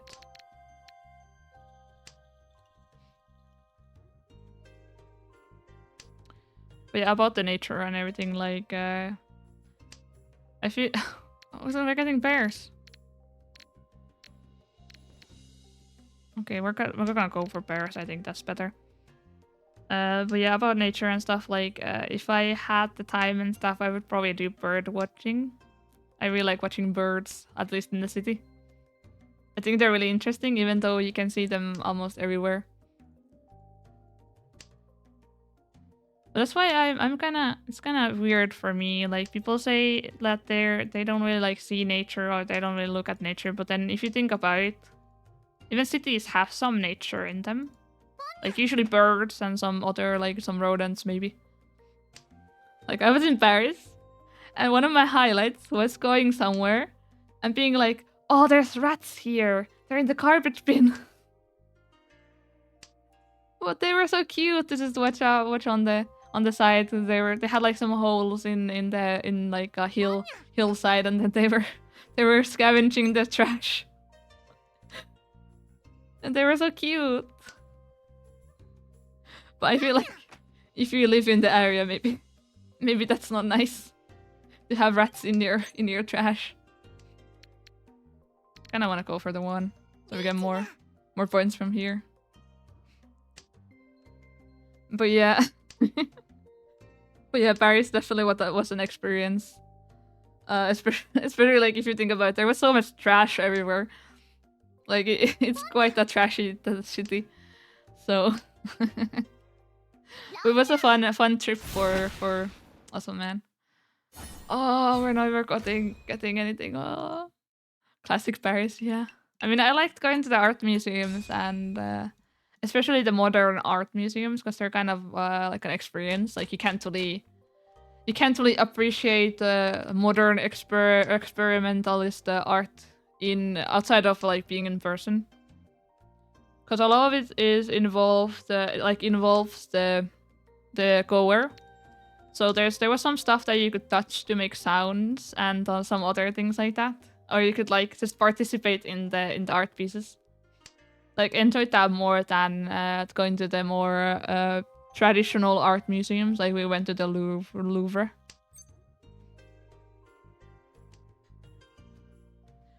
And that was nice to see like some of the paintings. Like it really changes the, like when you see the depth of the paintings and stuff. It's a different experience than just seeing them from a picture.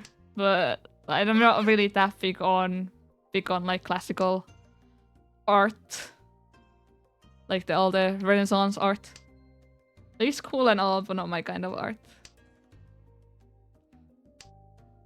So I definitely liked more of the modern museums.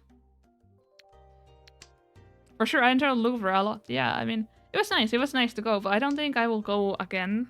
I think it's more for like once and done. I don't think it really changed that much. And also the funniest thing was finding, it was like, where's the Mona Lisa? And then I see a huge crowd of people scattered in one room, and it's like, oh, that's where it is. And I just was like, okay. I looked at over all the people. I was like, no way, I'm not doing that for Mona Lisa. I saw it already. And then I went away.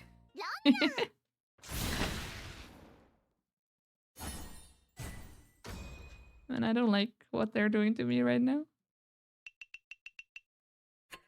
They're stealing my Richie. Mona Lisa was so small, I thought it'd be bigger. Yeah, it's so small too. And then there's so many people there. It's like you have to wait there for like 30 minutes maybe to get your turn to look at the Mona Lisa, and then it's just like, oh, it's the Mona Lisa. I don't know. I feel like it's just popular because it has the... I don't... Like, it's not really popular because of Mona Lisa. It's more popular because of the concept of Mona Lisa, I think. It's like, oh, Mona Lisa, I have to see it. And then everyone wants to see it because everyone else wants to go see it. Like, I don't think it's that interesting to go see just for the Mona Lisa.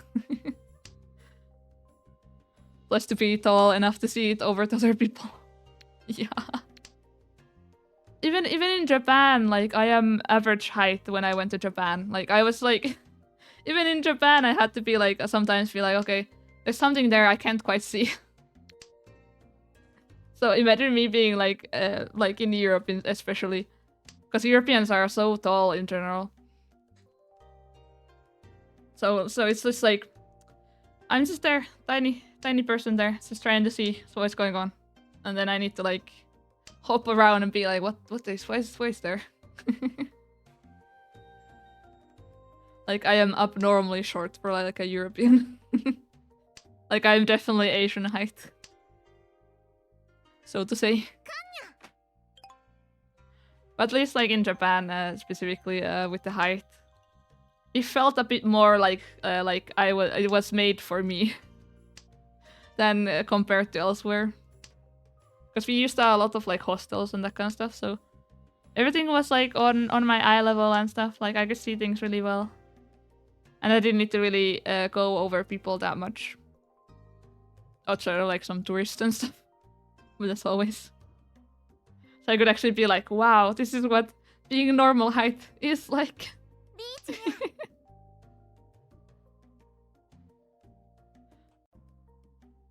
Like even at home, I have to have a chair in the kitchen just so I can reach the top shelves of my kitchen. it's a struggle.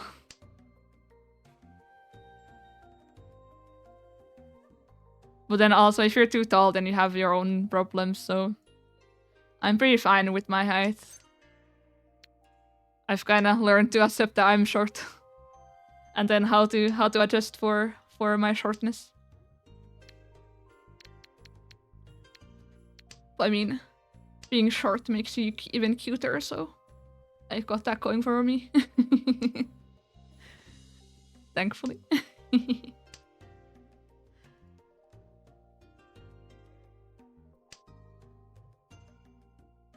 But yeah, sometimes it's kind of hard to communicate with some people because they're so tall.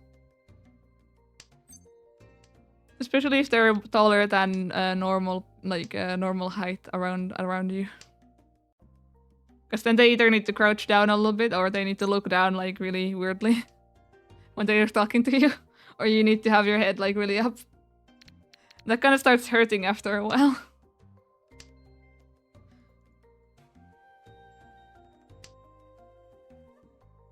Like even sitting on chairs and stuff, sometimes I'm like, okay, I am really low on the table now.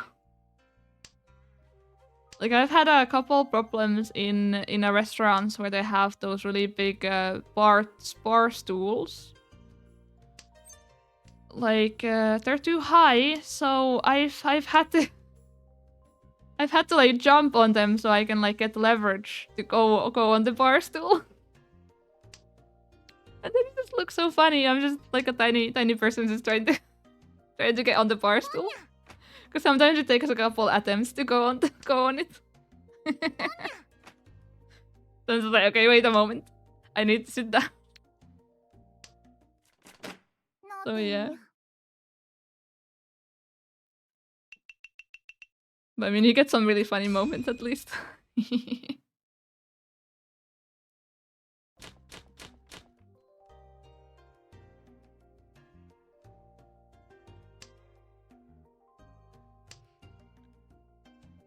But at least I'm not short enough where I can't go on the big rides on the roller coasters and stuff. I'm really glad I'm just there with shoes. So I can go on all the cool rides at the amusement parks. So that's all that matters to me. I haven't actually been at a proper amusement park in a while. Like I've been to a couple, but I need to. I really want to go to one in Italy. There's one. I forgot what it's called, but it's pretty famous in Europe. So that's one thing. Or was it in Germany? I'm not quite sure. One or the other. I still need to do like Italy. I haven't been to Italy properly.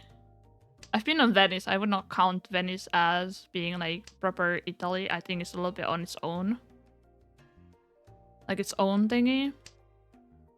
And then other than that, I've just been there for like layovers.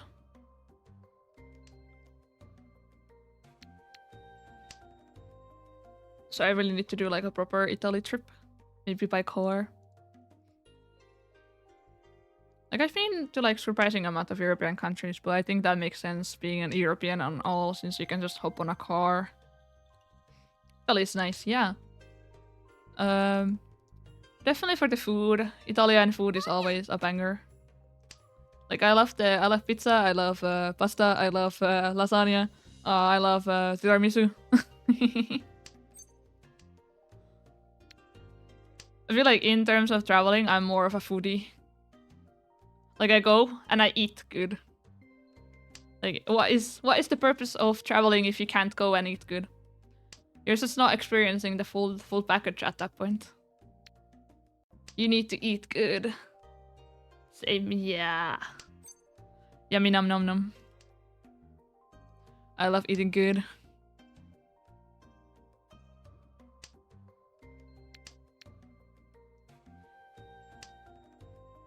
What else? Right, because some places are really cheap compared to like where you usually live. Like you can do some tourism in that way where you're like, okay, I have done work in this country, so now I have a lot of money. and then in some other country they don't have similar prices. So then you can live like a king for like the whole month or something, like the amount you're staying somewhere. Like I think compared like where I'm at, everything's like really expensive. I mean, it's kind of expensive everywhere compared to like the how much you get paid. But like here, I think you get more in euros than elsewhere. So when I go somewhere else, even if you pay like 200 euro to travel, you're still saving a lot of money by just eating somewhere else outside of like, you know, your country. Like you're saving money by eating somewhere else. Like that's how much difference there is. Like here, I would not consider going out to eat. Like maybe like once a month max. But if I go elsewhere where I have more power to use my money, then I will probably like go eat almost every day. Because that's doable. Also, we're not doing good.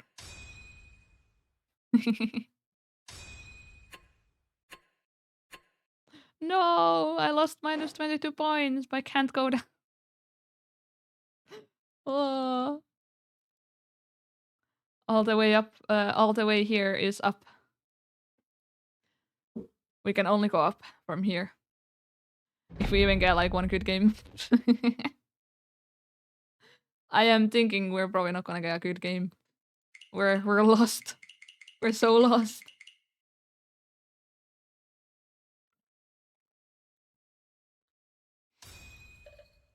Oh, this is a cute avatar.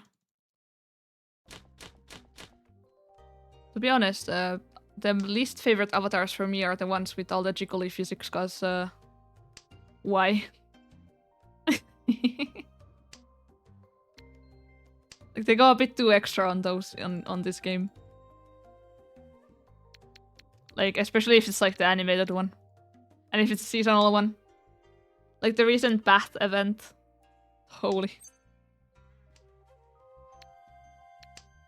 Like I'm glad I'm not streaming it on the Bath event, because then I would be like, okay, we need to disable those real fast. I don't think Twitch would like it. Because like they only have a towel. Like literally the character, some of the characters just have a towel. And that's it. And that's supposed to cover everything. No, no, no, no, no. That's risky business there.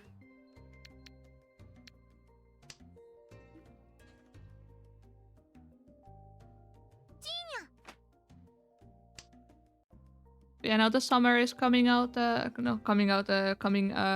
will probably do a little bit more travel as well. Like I have the Japan thing, but I will also do some, most likely some European things as well again. Gunnar content is echelons all the time. Chinese poker, yeah. I mean, it's already like I think by Chinese laws, like it might be already rated higher because of the Mahjong aspect. So they're just like, okay, let's go all in. Since we have this rating. So that's kind of what I think it might be.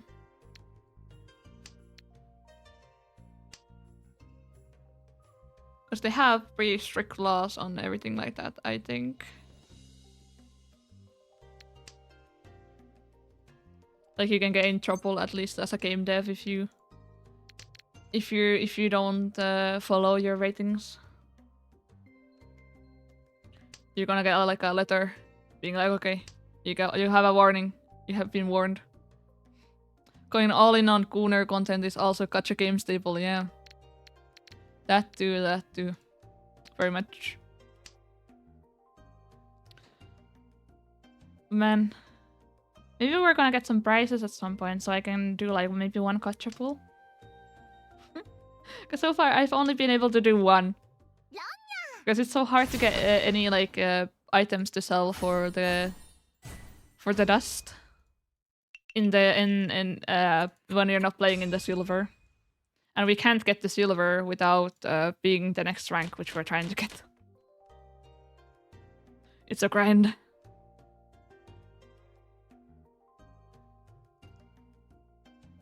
Also, man, how much of Mahjong is luck and skill? I think that's one of those things that some people also debate about.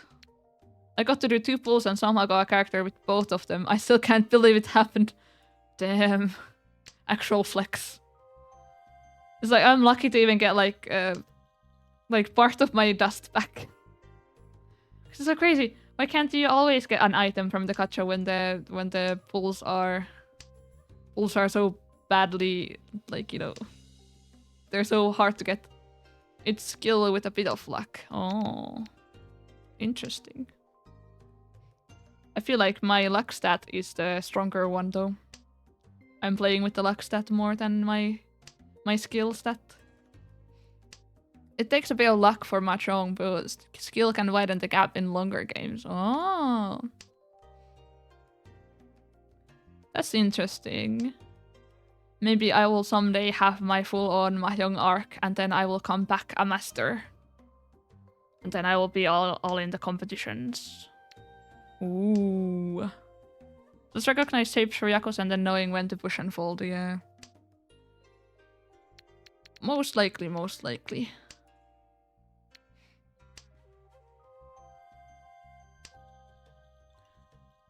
Also, hello, Plopity.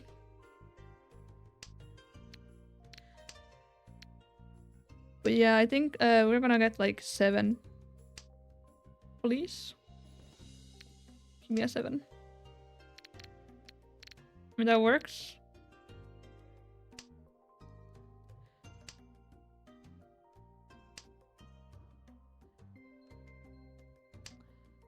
But yeah, I really need to. I really need to go and. I need to go and play IRL Mahjong. I haven't played in real life yet. As I've said, I need to go do that since I have a club near me, which does Mahjong for more of a casual setting. So it's like a club. You pay like a membership fee, and then you can go there to play. I want to do IRL Mahjong, but nothing's near. Yeah, especially if you live in Europe. I'm not sure where you are from, so I think in Asian countries you can definitely find Mahjong parlors and that kind of stuff, and then in America maybe potentially. But Europe and that kind of places, like more in the middle world, so to speak. People don't really play Mahjong, so it's harder to find groups for it. So I'm also really surprised that we have a group for Mahjong, but there's also like an anime club, so I think that's kinda there. I usually do IRL Mahjong in cons only. Yeah, true. Some anime cons and stuff have people from like because there might be some Mahjong. I'm not sure what it's called. It's like a group who kinda introduces it around the country. Like they're kind of ambassadors of Mahjong, I guess, technically. So they do like con events and stuff.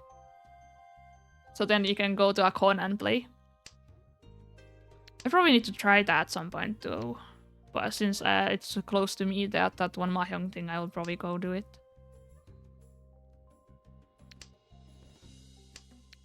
So I don't know why they did that. But oh well. Misclick. It's the same with because I'm really into rhythm games, like especially the ones that you need a big machine for, like Mai and that sort of stuff. But then you can't really go do that since we don't have any arcades. And the only arcade is like some person's private collection that they let people use for a fee. And then at cons, sometimes they bring like one of the machines in and you can play it. And that's always when I do it. Gotta take advantage of all the chances you get.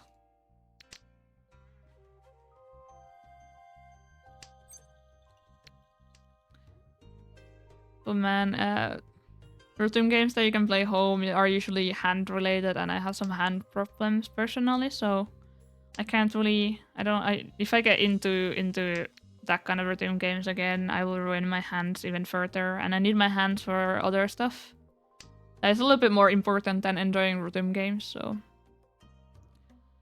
haven't really been doing that. Like I used to be so into Mania. I did also Mania, and then I did some, I forgot what it was. It was like some Eternia, I think. It's another Mania like, so I kind of ruined my hands doing that, so I can't do that anymore, sadly. And they're really addicting, like rhythm games in general. So I should just... I'm just like, okay, I will not get back into it. I will ruin my hand again.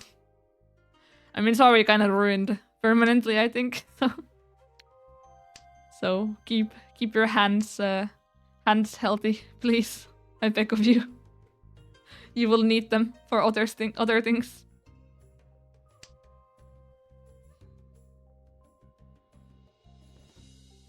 Yeah, let's see what we can do here. I've been kind of playing like half brain off. Like I bet even after this stream I will be like, okay, one more game. I might go take like a breather after I'm done with the stream. Like take some fresh air. Maybe go to the store. And then as I said a bit earlier on the stream, I might make pancakes today. So I need to buy some Nutella for that. Since I like to spread that on them. It's been a really nice day today. Too bad I haven't really been outside today. Thought there will be some fresh air. Need to like force myself a bit more outside. But maybe it's a bit easier now since it's getting warm. So I can go and enjoy. So I'm kinda thinking maybe I'm not gonna stream tomorrow even though I have it scheduled. Because I might go do something outside. And I had some plans for the weekend, but they got kinda they got cancelled, so I might be able to do like a weekend stream actually. Since I do them like a week beforehand, so if something happens during the week to change my schedule, then I need to change it on the spot. But have to see.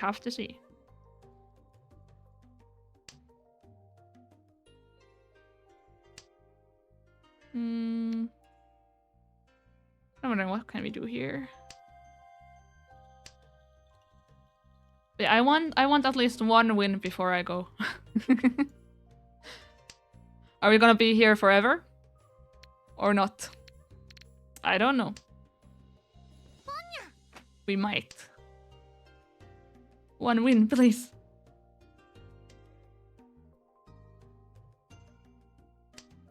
Maybe I'm not playing as as offensively then. Because I'm not really doing the pawns right now. I never really got the pawns. I just know like you should not try to get into Furitan and you need to have some different things. Like some you can't have with an open hand, so you need to be careful with that. But then I don't know which one is which because it's like all of it's here and not in my brain. If only I had like photographic memory. Do you think people who have photographic memory actually do play better at Mahjong? I think that's the prime build for it at least.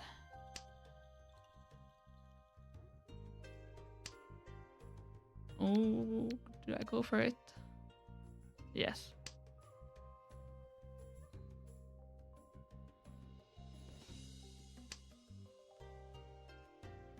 We're also talking about cons. I really want to go to Gamescom this year. But I don't know if I will have everything planned in a way where it's affordable for me. So I will have to see. I was there like a couple of years back and it was so nice. You get so much free items there. You just like show up and everyone just wants to give you items since it's just like free promotional material for the game devs and everything. But especially the indie area was really fun when I went. So I want to do it again.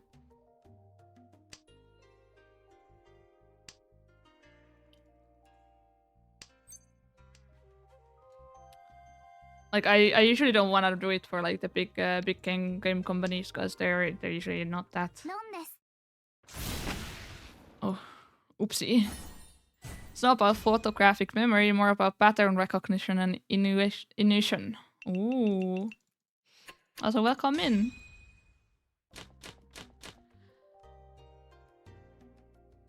I'm learning constantly here. Do you think I am on my Mahjong training arc right now? Potentially. At least I'd hope so. I feel like I just play and I don't learn. That's my problem. Like, at least I know enough to, like, play enough. But not enough where I can rank up, apparently. But yeah, I don't think I will ever be, like, a master level at Mahjong, but it's a fun pastime of mine. Like, I like doing it. It's the same with, like, I play the Pokemon TCG sometimes. I haven't really played it in a while now. But even that, I know I'm not the best at it. I'm just like average and I have fun. And that's kind of what I aim for.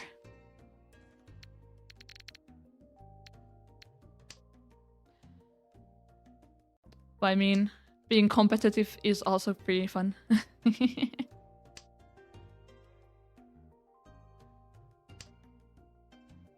But immediately when I'm just like, okay, I'm so fed up with this, I will just be like, okay, I need to take a break.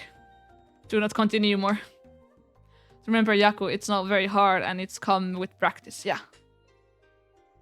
Yeah, it's like you can learn things. I think what would help me personally is as I said, going and playing IRL Mahjong, since you need to, because here it's pretty automatic. You don't need to do that much stuff or like thinking in general. At least if you're just playing casually like I am. So there's not that many things to consider, that many things to just be on the lookout for. Because I feel like if I would go and play IRL Mahjong, it would be hard to remember when to call run, when to call pawn, and that kind of stuff, and G and all these different things. Like definitely something that would come with practice. Yeah. Also, they took my north.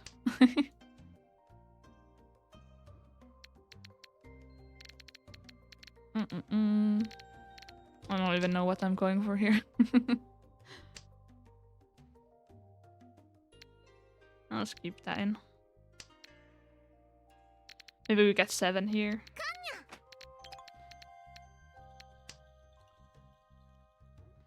I always get scared when there's a lot of people with Chinese characters in their name.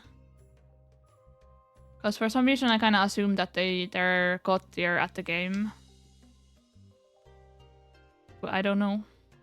Maybe that's just me assuming things. 3 doors left, but do they have Yaku to win? Oh, yeah. That too. Oops. I thought that was 7 for some reason. Oh well.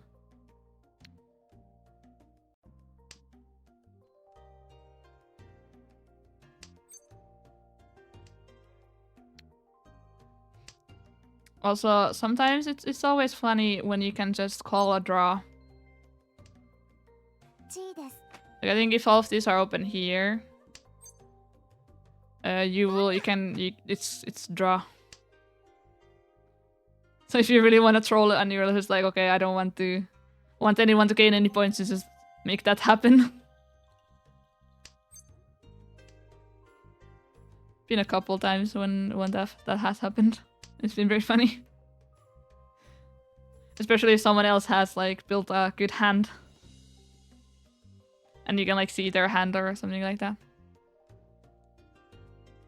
Honitsu may be left. Also, I don't know the terminology of Mahjong outside of a really basic term, so. But I'm pretty sure there's been some people in the chat who know, so. So for those, at least they can understand. I need to actually be like, okay, I need to go study mode. Oh no, Yaku left. Oh.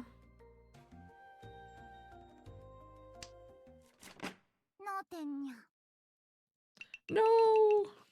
They took my money.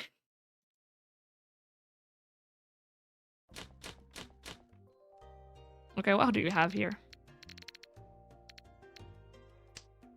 But I'm probably gonna go for one win and then I'm ending the stream, but let's see how long that takes. Like I wanna be top 1 at least once before I end the stream. I mean I've been top 1 in the very early games. It's always at the start I get like a really good hand or something and then it just goes downhill from there.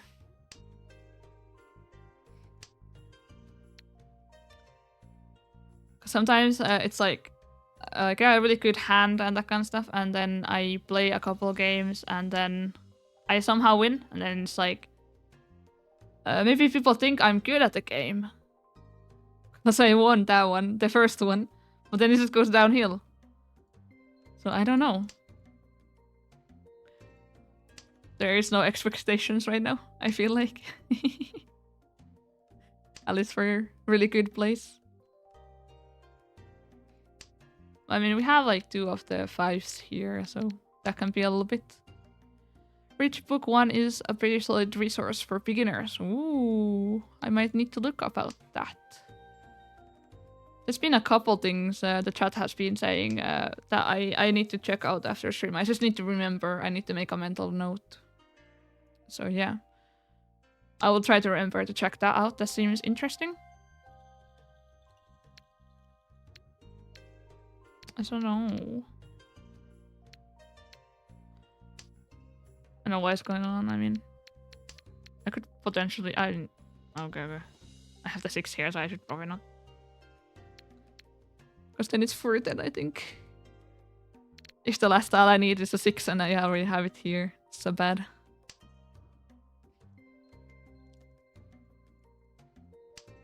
But at least also I've learned a little bit in a way where I don't really go into Furden that often anymore. I think partly is because yeah, that's good. Yeah, we got it somehow.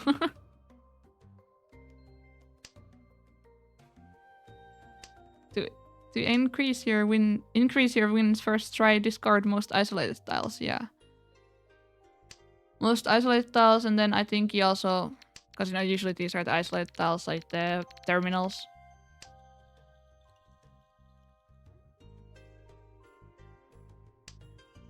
But yeah, I think also because you know I started with the Yakuza Mahjong.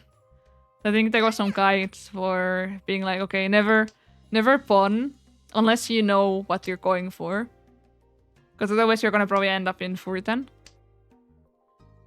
And then there was some other things like that there, like tips generally. But yeah, I would probably need to like read some resources and maybe like go to the IRL one. Because I feel like in general, because it's a small community, especially in Europe, so everyone's probably gonna be really welcoming and understanding and really eager to teach you. Honors of the most isolated because they could combine only with the same ones. Yeah, true. True. That's why. Why? At least I am not. At least I am not east. I'm still in 4th place. Oh, not anymore. 3rd. That's better than last. Okay, more game. We're gonna have that 1 win in 5 games. We're gonna do it. Also, I like the new characters they added. They're really nice. But I didn't get any of them, which is sad. Someone says this car. You can do it, we believe. Oh, thank you. With the power of friendship and the chat, we can do this. I can win 1 game.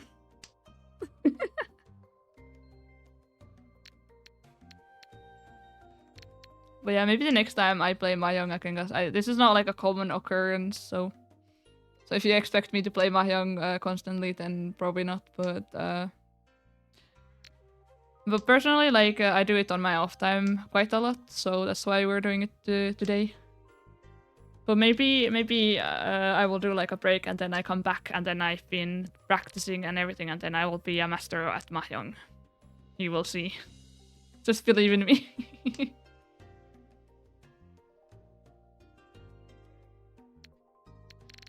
I mean, this is not like the worst hand at least to start with.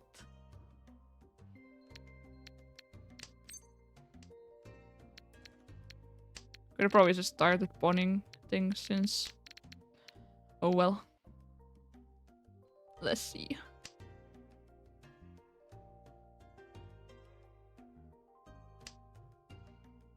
Oh, we got one sequence here.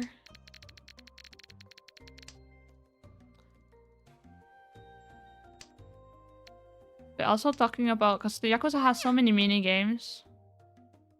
I also tried shogi. I never learned shogi though. Because I am really bad at the normal chess already. And shogi is like advanced chess, I feel like, so. I tried though, but that one did not go well. But then with Mahjong, I was like, hell yeah. I think there was also the dice game in that game that you can play. No. What? So early? Yeah, even someone there for the emoji. Oh, and big one too. Oh, feel bad for you. Couldn't be me. Ooh, what do we have here? Could go for something insane here, maybe, potentially. Or maybe we're taking it safe. Potentially taking it safe. So immediately I see a lot of terminals, I'm like, oh, now we need to go do something crazy.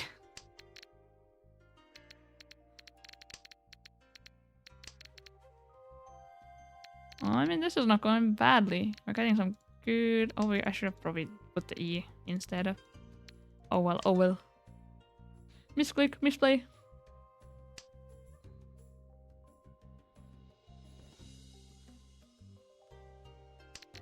Right, also if you do IRL Mahjong, you can have your tiles like scattered. You don't need to have them ordered. I'm not sure if this one has the option to have them scattered around.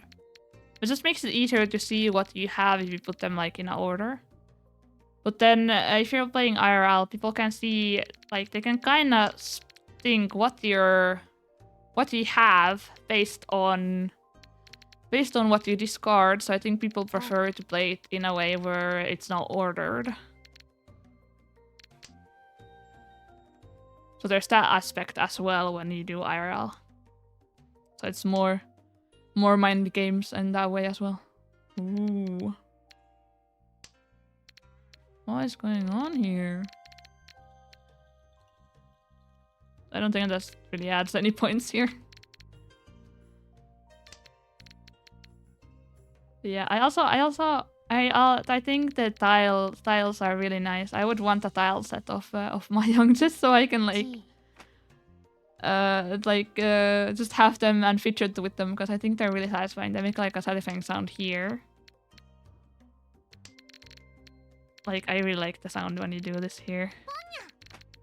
Not sure how well it goes on the stream, but it's like the tile sound. I think they're really expensive because I think you have to import the sets from elsewhere. Not like fully sure. Mahjong deep and complex game, but to be decent, you don't need to be you don't need to know something special just to be aware. Oh, Richie.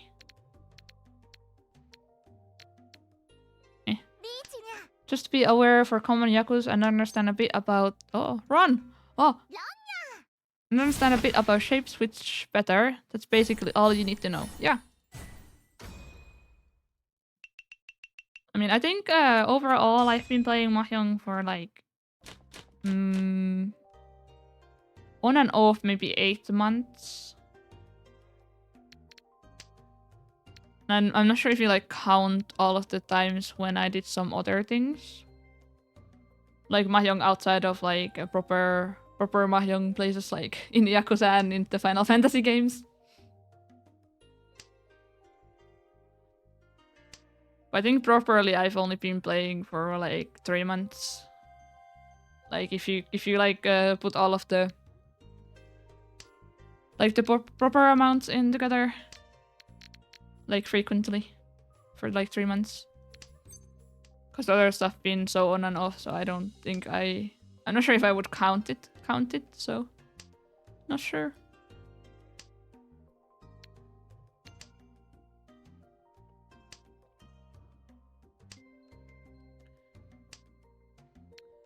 You almost have beer straight. Oh yeah, I mean, it's true. I just need to get 8. And then I have that. Nice.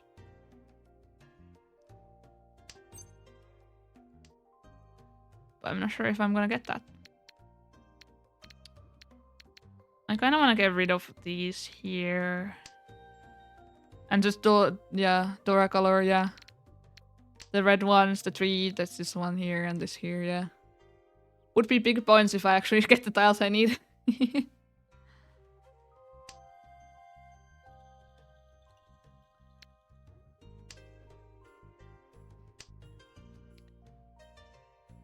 But yeah, I love the Dora.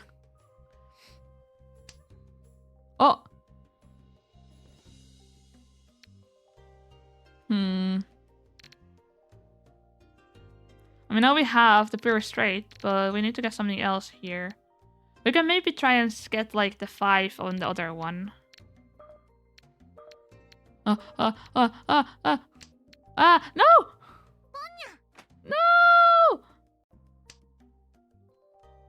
I thought I clicked.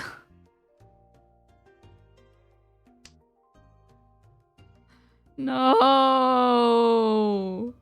I will never gate again. No. Greatest misplay of the stream. Oh no. And now I need to be really fast. Oh no. Oh. That was so sad. Stop. Okay, let's just, we're just gonna ignore that, okay?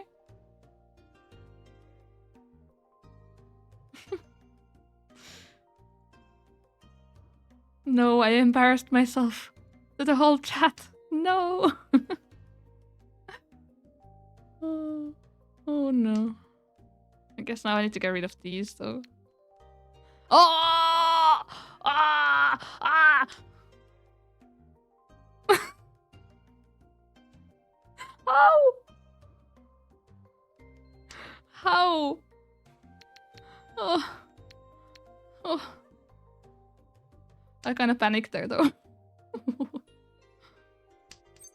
Oh, Richie! Oh, oh. Please, please, please, please. Let me get this. The comeback of all times. Please. Please, please, please, please. Oh, oh. Gimme, gimme, gimme, gimme, gimme. No, no, no, no, no, no. I need 6 or I need 6 or 9. Never punished, yeah. Gimme. Oh, oh. No!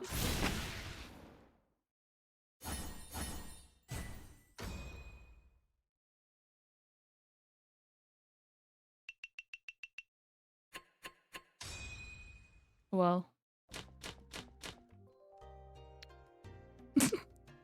Oh, oh! Look at this, look at this, look at this. We have more. This is a roller coaster right now.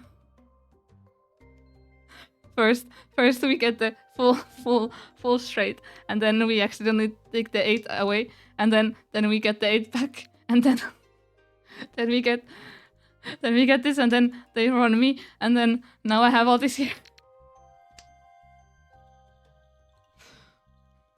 This is what Mahjong is all about.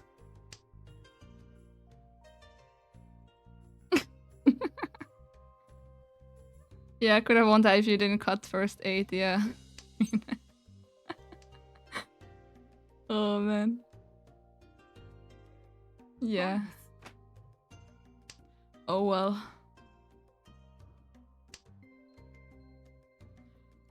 What is going on here?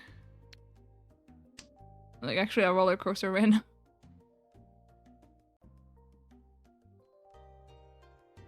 At least we have this here. We can get like good points if we somehow figure out all the other stuff here. Which we can probably do it. 49. Yeah, lots of doors again. I like how they shine here so you don't need to actually figure it out. Like for the number things it's easier, but for the wind directions and the dragons I don't really know the order. At least from the top of my head. So that's a bit harder to do.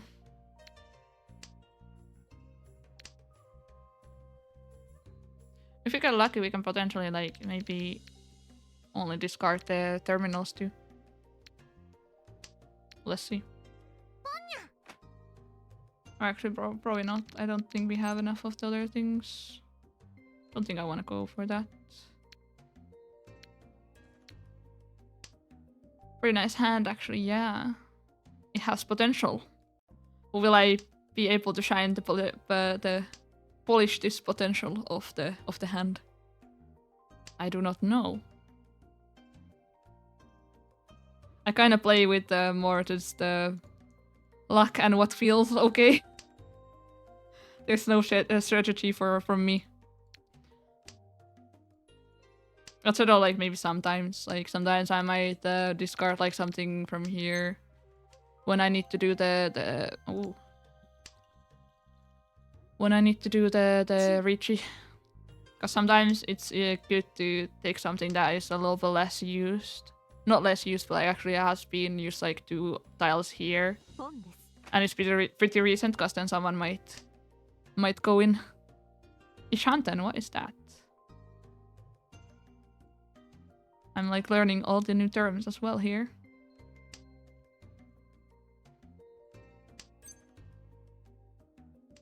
Kind of close to getting something here. And I just need to get that out, maybe. Is it worth it? I don't know. I might. I don't know if I can. If it's gonna ruin some hands I have right now, but I wanted it. Seriously. Stop. I'm still in third. You ruined it. Oh no. Okay, good to know. This is a bigger hand. This game is giving me good hands and I don't know how to use them properly. It's like, please. Please, here's a really good hand. You can do it. Please. We believe in you. Ishanten from draw. Damn.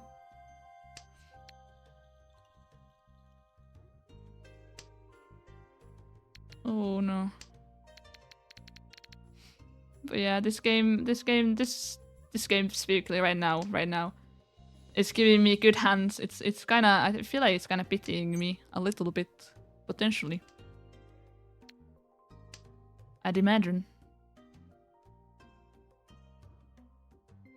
But I want that one win. I'm addicted. Seriously.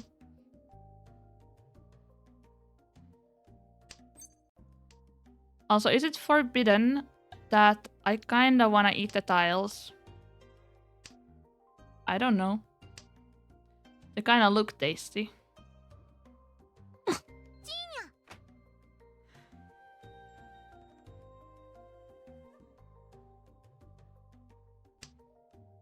That doesn't surprise me. Yeah, I mean... the Pokemon would you eat them tier list coming soon. I don't actually know if I would kinda wanna maybe do that with someone. I think that would be fun for like a collab stream, I feel like. So if you wanna rate Pokemon to eat, hit me up.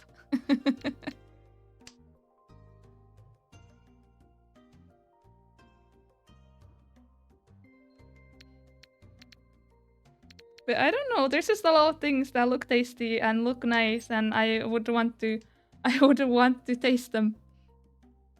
Or just feel how they feel when you eat them. So like, I would probably not bite into the tiles because they would probably chip a tooth. You're always up to eating Pokemon. Well, if you join me on my Discord, you can DM me about some stuff if you really wanna do something. Because I would not mind, that could be fun.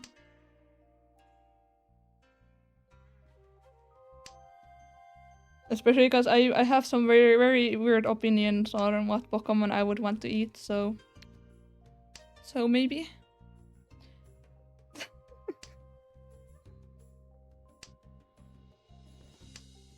I feel like currently Pokemon stuff is more of my like my main thing, personally.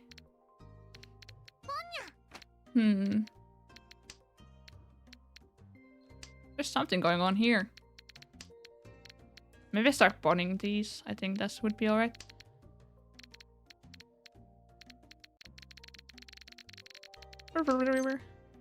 Not she. This is our bear. And then if we can start... Oh, let's just do this, because then... I think that's alright.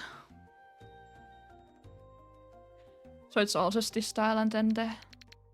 Same, really been into Pokemon recently, yeah. I'm not sure if I will even be able to play the new game because of the prices, so I will have to see. But I would really want to play the new Pokemon when it comes out. That's why I've been playing Pokemon X and Y as a Nuzlocke.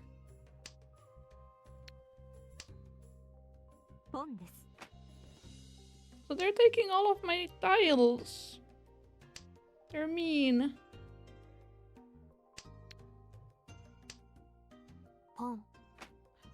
Yeah, everyone's taking my tiles. I'm just trying to make my own happy family here. It's a very awkward situation you get. Yeah.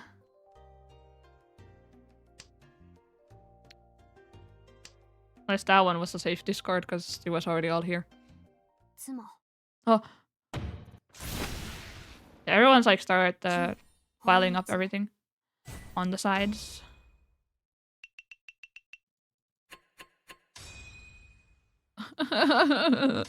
We're never gonna win. Okay. Okay, now like actually the final match. For real this time. I don't wanna have a 4-hour Mahjong stream. Even though I love playing Mahjong. But I need a break. I need a mental break.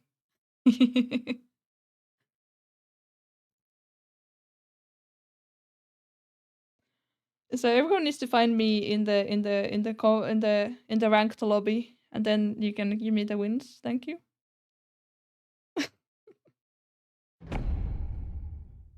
I'm just kidding, by the way.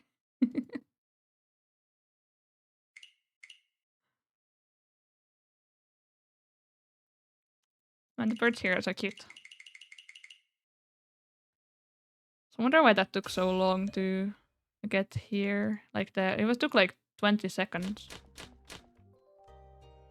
Okay, what do we have here?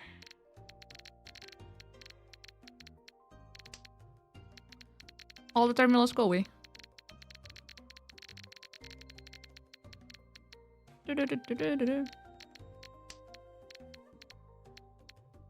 Let's actually lock in for this game since this is gonna be the last game, so I will be using my full brain power. Or maybe not quite full brain power, maybe 80% of my brain on this. And the rest goes into the chat. Hopefully.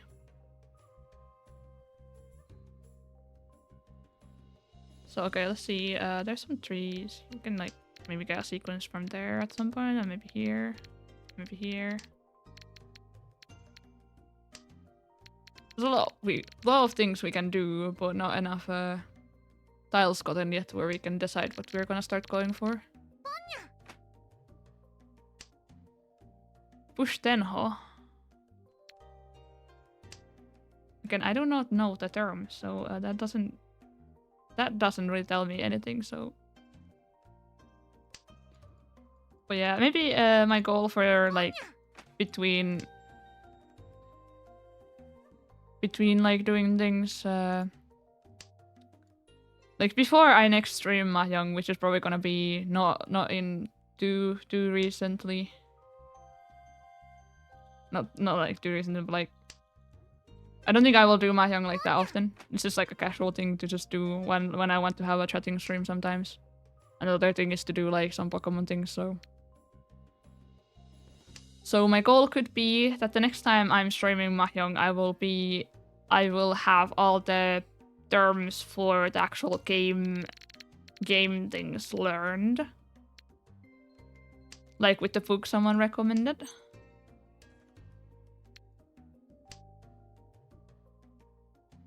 So that could be like a good arc.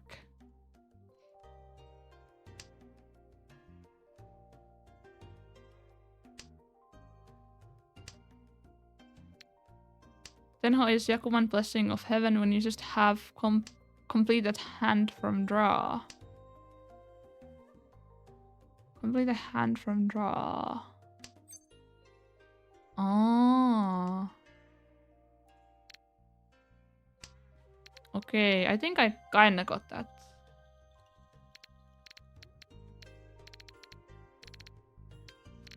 I almost have a flash here. Bless you. This is looking a bit scary here.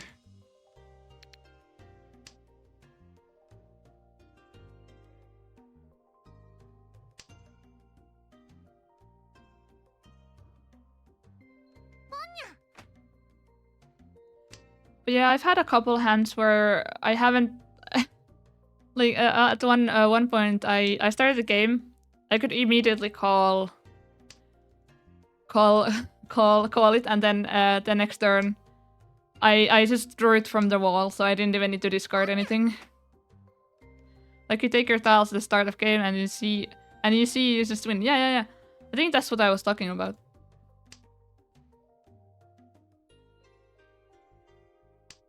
Oh, true. I think I actually spotted someone actually just getting like a really crazy starting hand and just being like, okay, I won.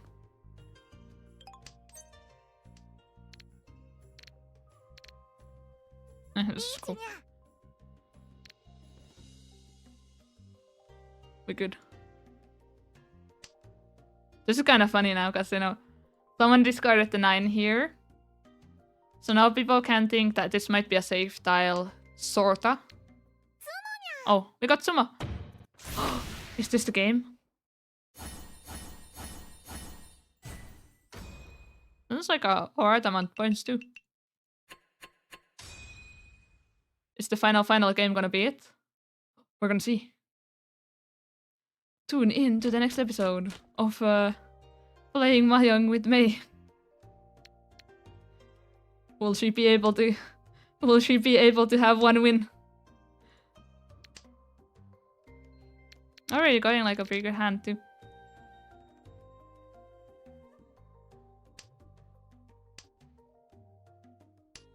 Just gotta actually get the good tiles like from the wall.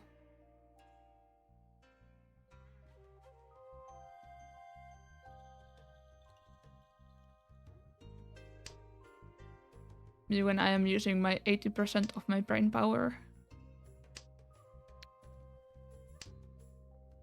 I hate getting these Dora tiles when you don't really have anything going on for them.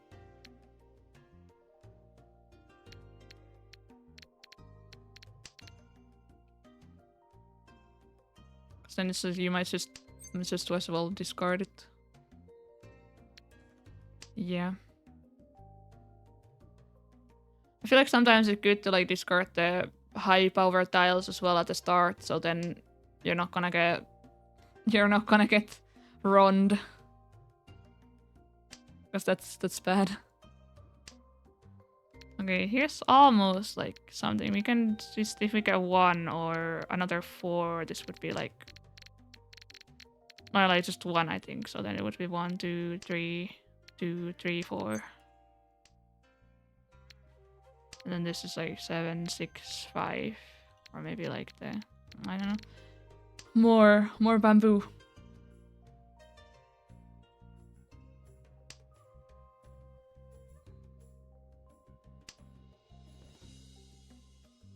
Oh. So 1, 2, 3, 2, 3. Let's just take that out. We can maybe build something here, or maybe we can get a pair for this. I think for this we're gonna just like have 1, 2, 3, 2, 3, 4, and then 5, 6, 7. So that's like 1. These are all complete, I think, if I counted that right. 8 stick were shaped in the beginning, then single 5. Ah. Or 8, 9, I mean, not 6.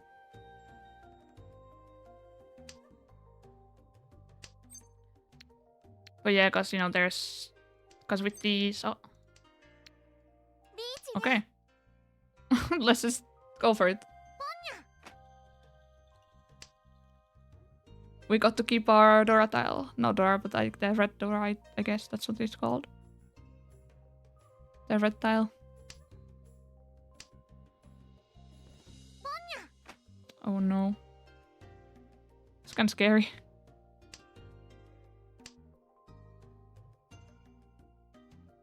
I thought that was like a 3rd time. Yeah, bad weight. It's always when there's 4 left, because then, you know, people are not really gonna discard it unless they really need to. Oh! Sumo!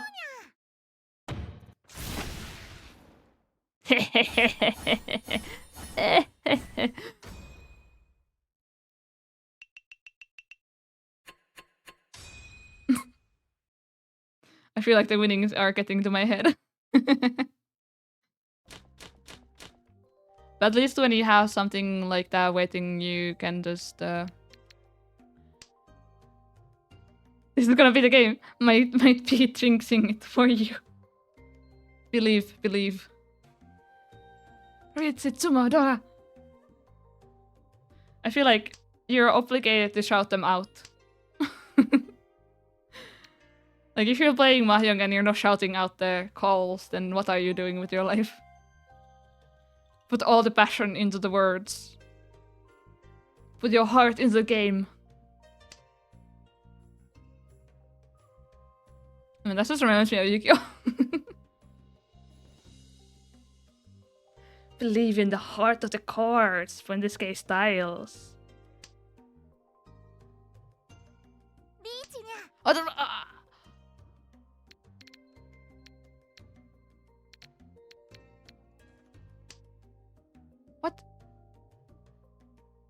What? Whoa.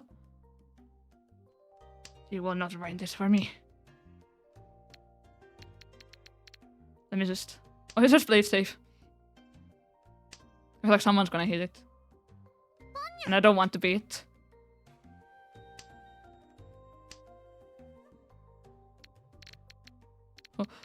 Oh no. I guess. No! Okay, that's not the worst. Not the worst. We're still 2nd. We can do it. You can tell the longer it goes, the more of my sanity I am losing.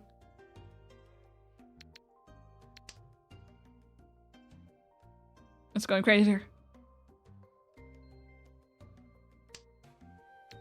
Probably not gonna do anything with these green bamboo tiles here. More so like this. Let's get rid of bamboo. Wait, there's 1 bear here, almost 1 bear here, almost here. And then this is probably gonna be the 2. So you at least get like the green dragon bonus. We just need to look at a little bit more than this, and I'm not sure how many rounds do we still have. I can't really... I don't know what the indications are for the rounds, so... I do not know.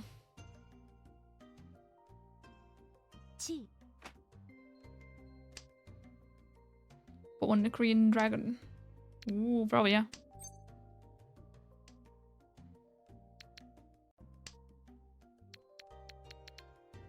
So you get the green dragon. Then I don't know. What then? Maybe the 9.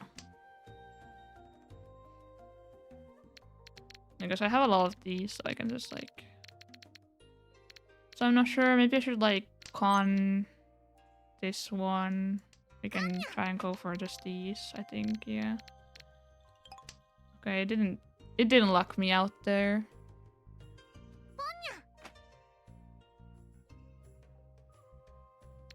So I'm not gonna just go for the circle tiles here. I think that's something.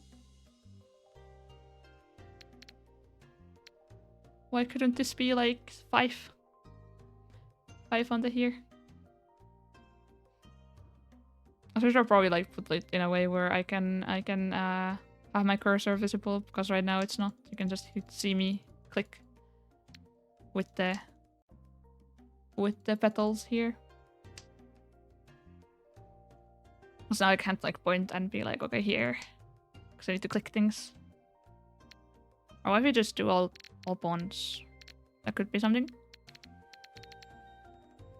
Like I'm not sure if the counts, if it's like con and then more bonds. Oh, yeah, let's just go for that. Because you can get just someone gets a 6 and we can just discard maybe 5 or maybe 8. I'm not sure which is to play. One of them. Or I guess you can still con the 5 as well.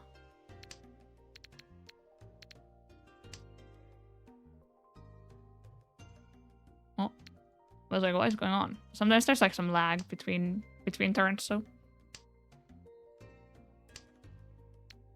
And no one is giving me the thing I want. Game goes that everyone should sit on dealer at least once. Oh, yeah. So dealer like the east, I guess, I assume. I mean, I could do that, but are we that boring? I don't want to be boring. I want the points.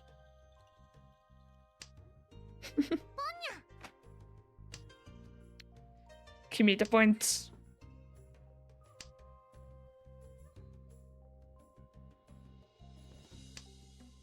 Still good. That's still 19 to go. Question mark.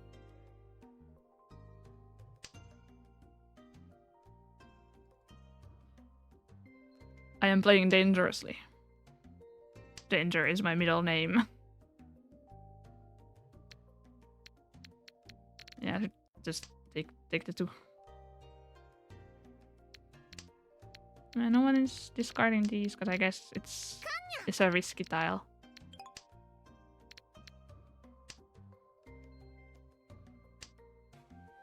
Oh man, these are almost full.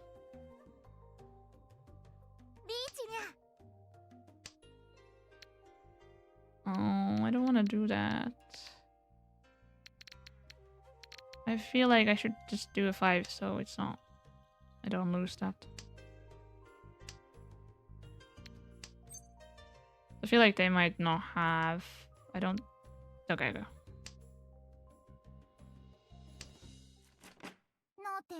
It's fair not losing that much right now.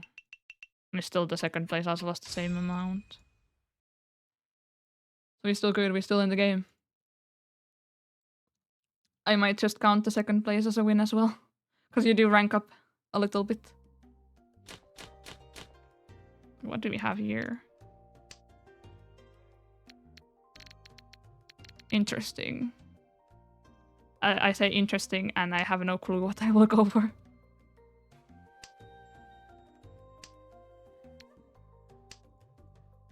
I guess I need to win this one and then I get points. And then I would be first place. Probably not gonna start punning. Not gonna start playing that aggressively. If you want anything, you will win first place, yeah. Pretty much, yeah. Because even 1000 is gonna be enough.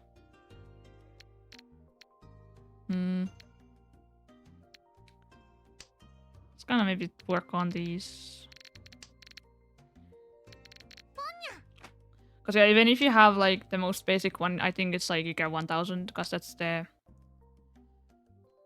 But doesn't that also, if you do the Ricci, doesn't that take like 1000 points away from you? So can you technically get 0 points? Or do you always get like the Ricci back if you win? I can assume that might be like in poker and that kind of stuff. Like when you lose, you also get your stuff back for yourself.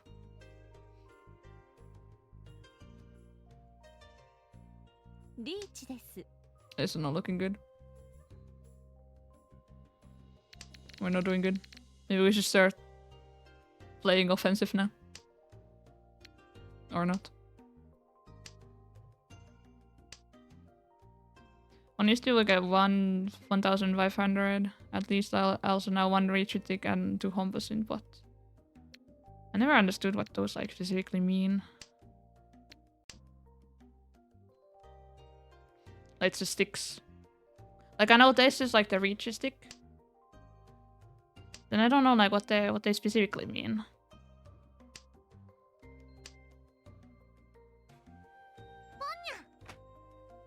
One more stick. No idea.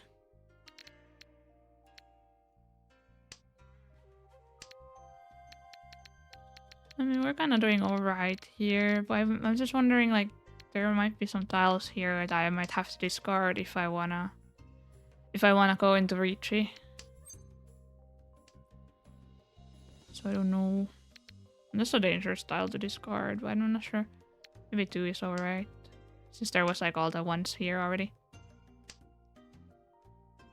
Or that's what they want me to think. Oh, okay, this is safe. Sometimes I forget to look like what people have, bond and that kind of stuff, so I'm like, oh, is this safe tile? But then it's like all of them are here and then I have the last one. So you can also rope a con, that's always funny. Oh! Do we win?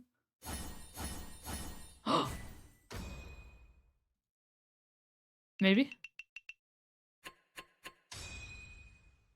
No, we don't have enough to go. So next game, next game. What the hell is it giving me?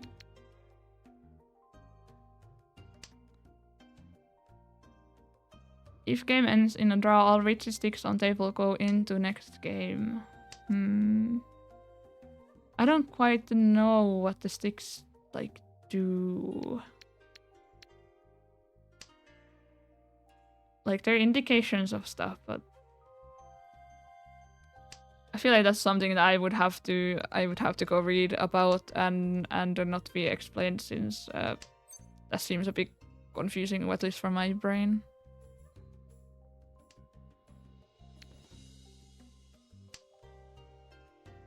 So that's probably something that I need to go study up myself, so I can fully know what it is.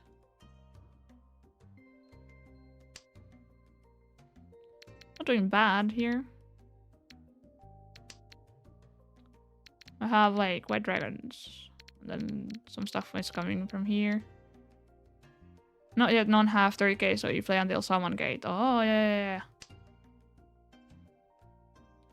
So it goes into the, what is it called, overtime, technically. 6 work like chips. Oh.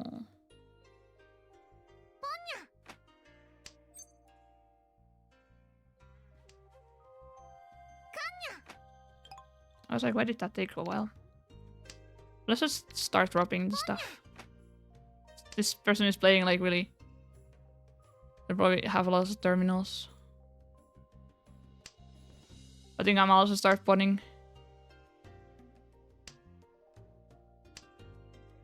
Says so. Says so.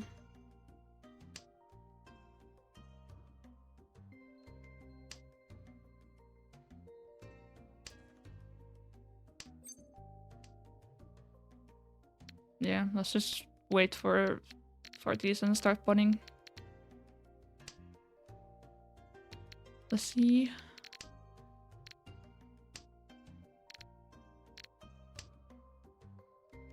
If anyone discards anything here. Because they're not being played yet, so people might be careful.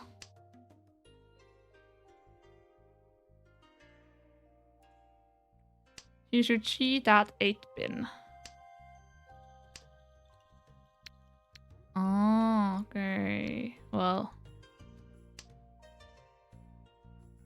I'm kind of just going for pawns, I guess, at this point.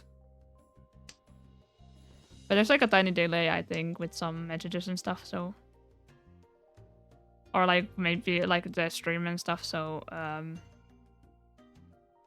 So if it's something that needs a really quick reaction time, then it might already be over. Sadly.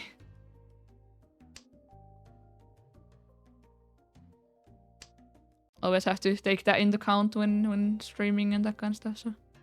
I mean, some people have it really low delay with everything. Maybe that's just like an internet thing or just a Twitch thing in general.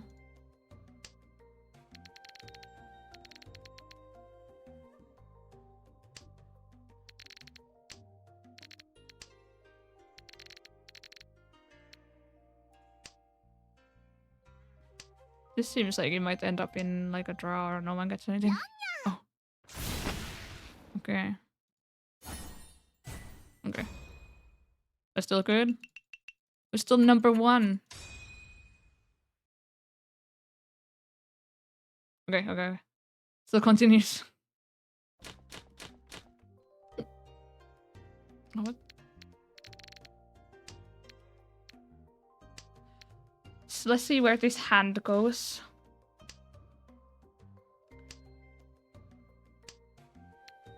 Lots of bamboo.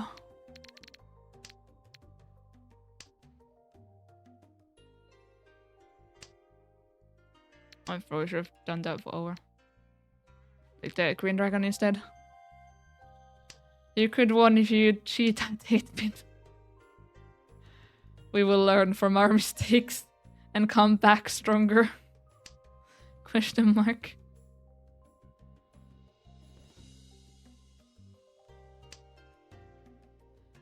I wonder if my playing style is getting some people to scream at the monitor.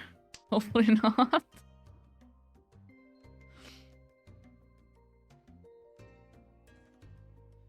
Maybe that's why playing a rage game would be interesting, because then I think I'm gonna start doing this. I want all the bamboo.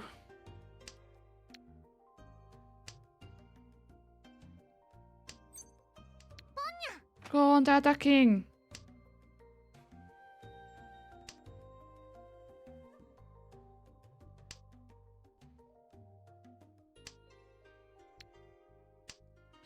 All the bamboo, all the bamboo.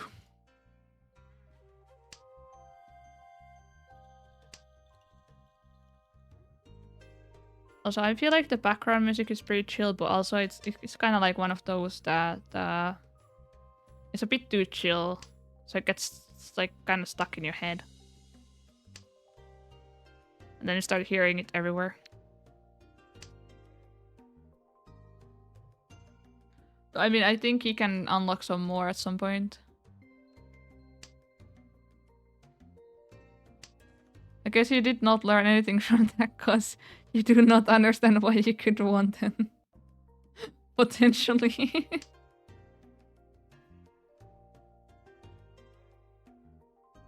But yeah, this is gonna definitely be the last game. I don't have enough power to power through more. Because these take quite a while, especially after they go into overtime.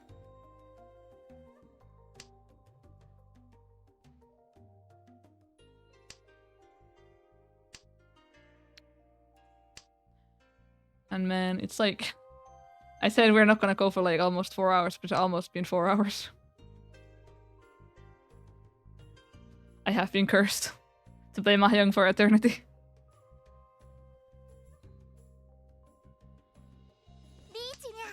Oh, they're reaching. No. Ah, they're reaching.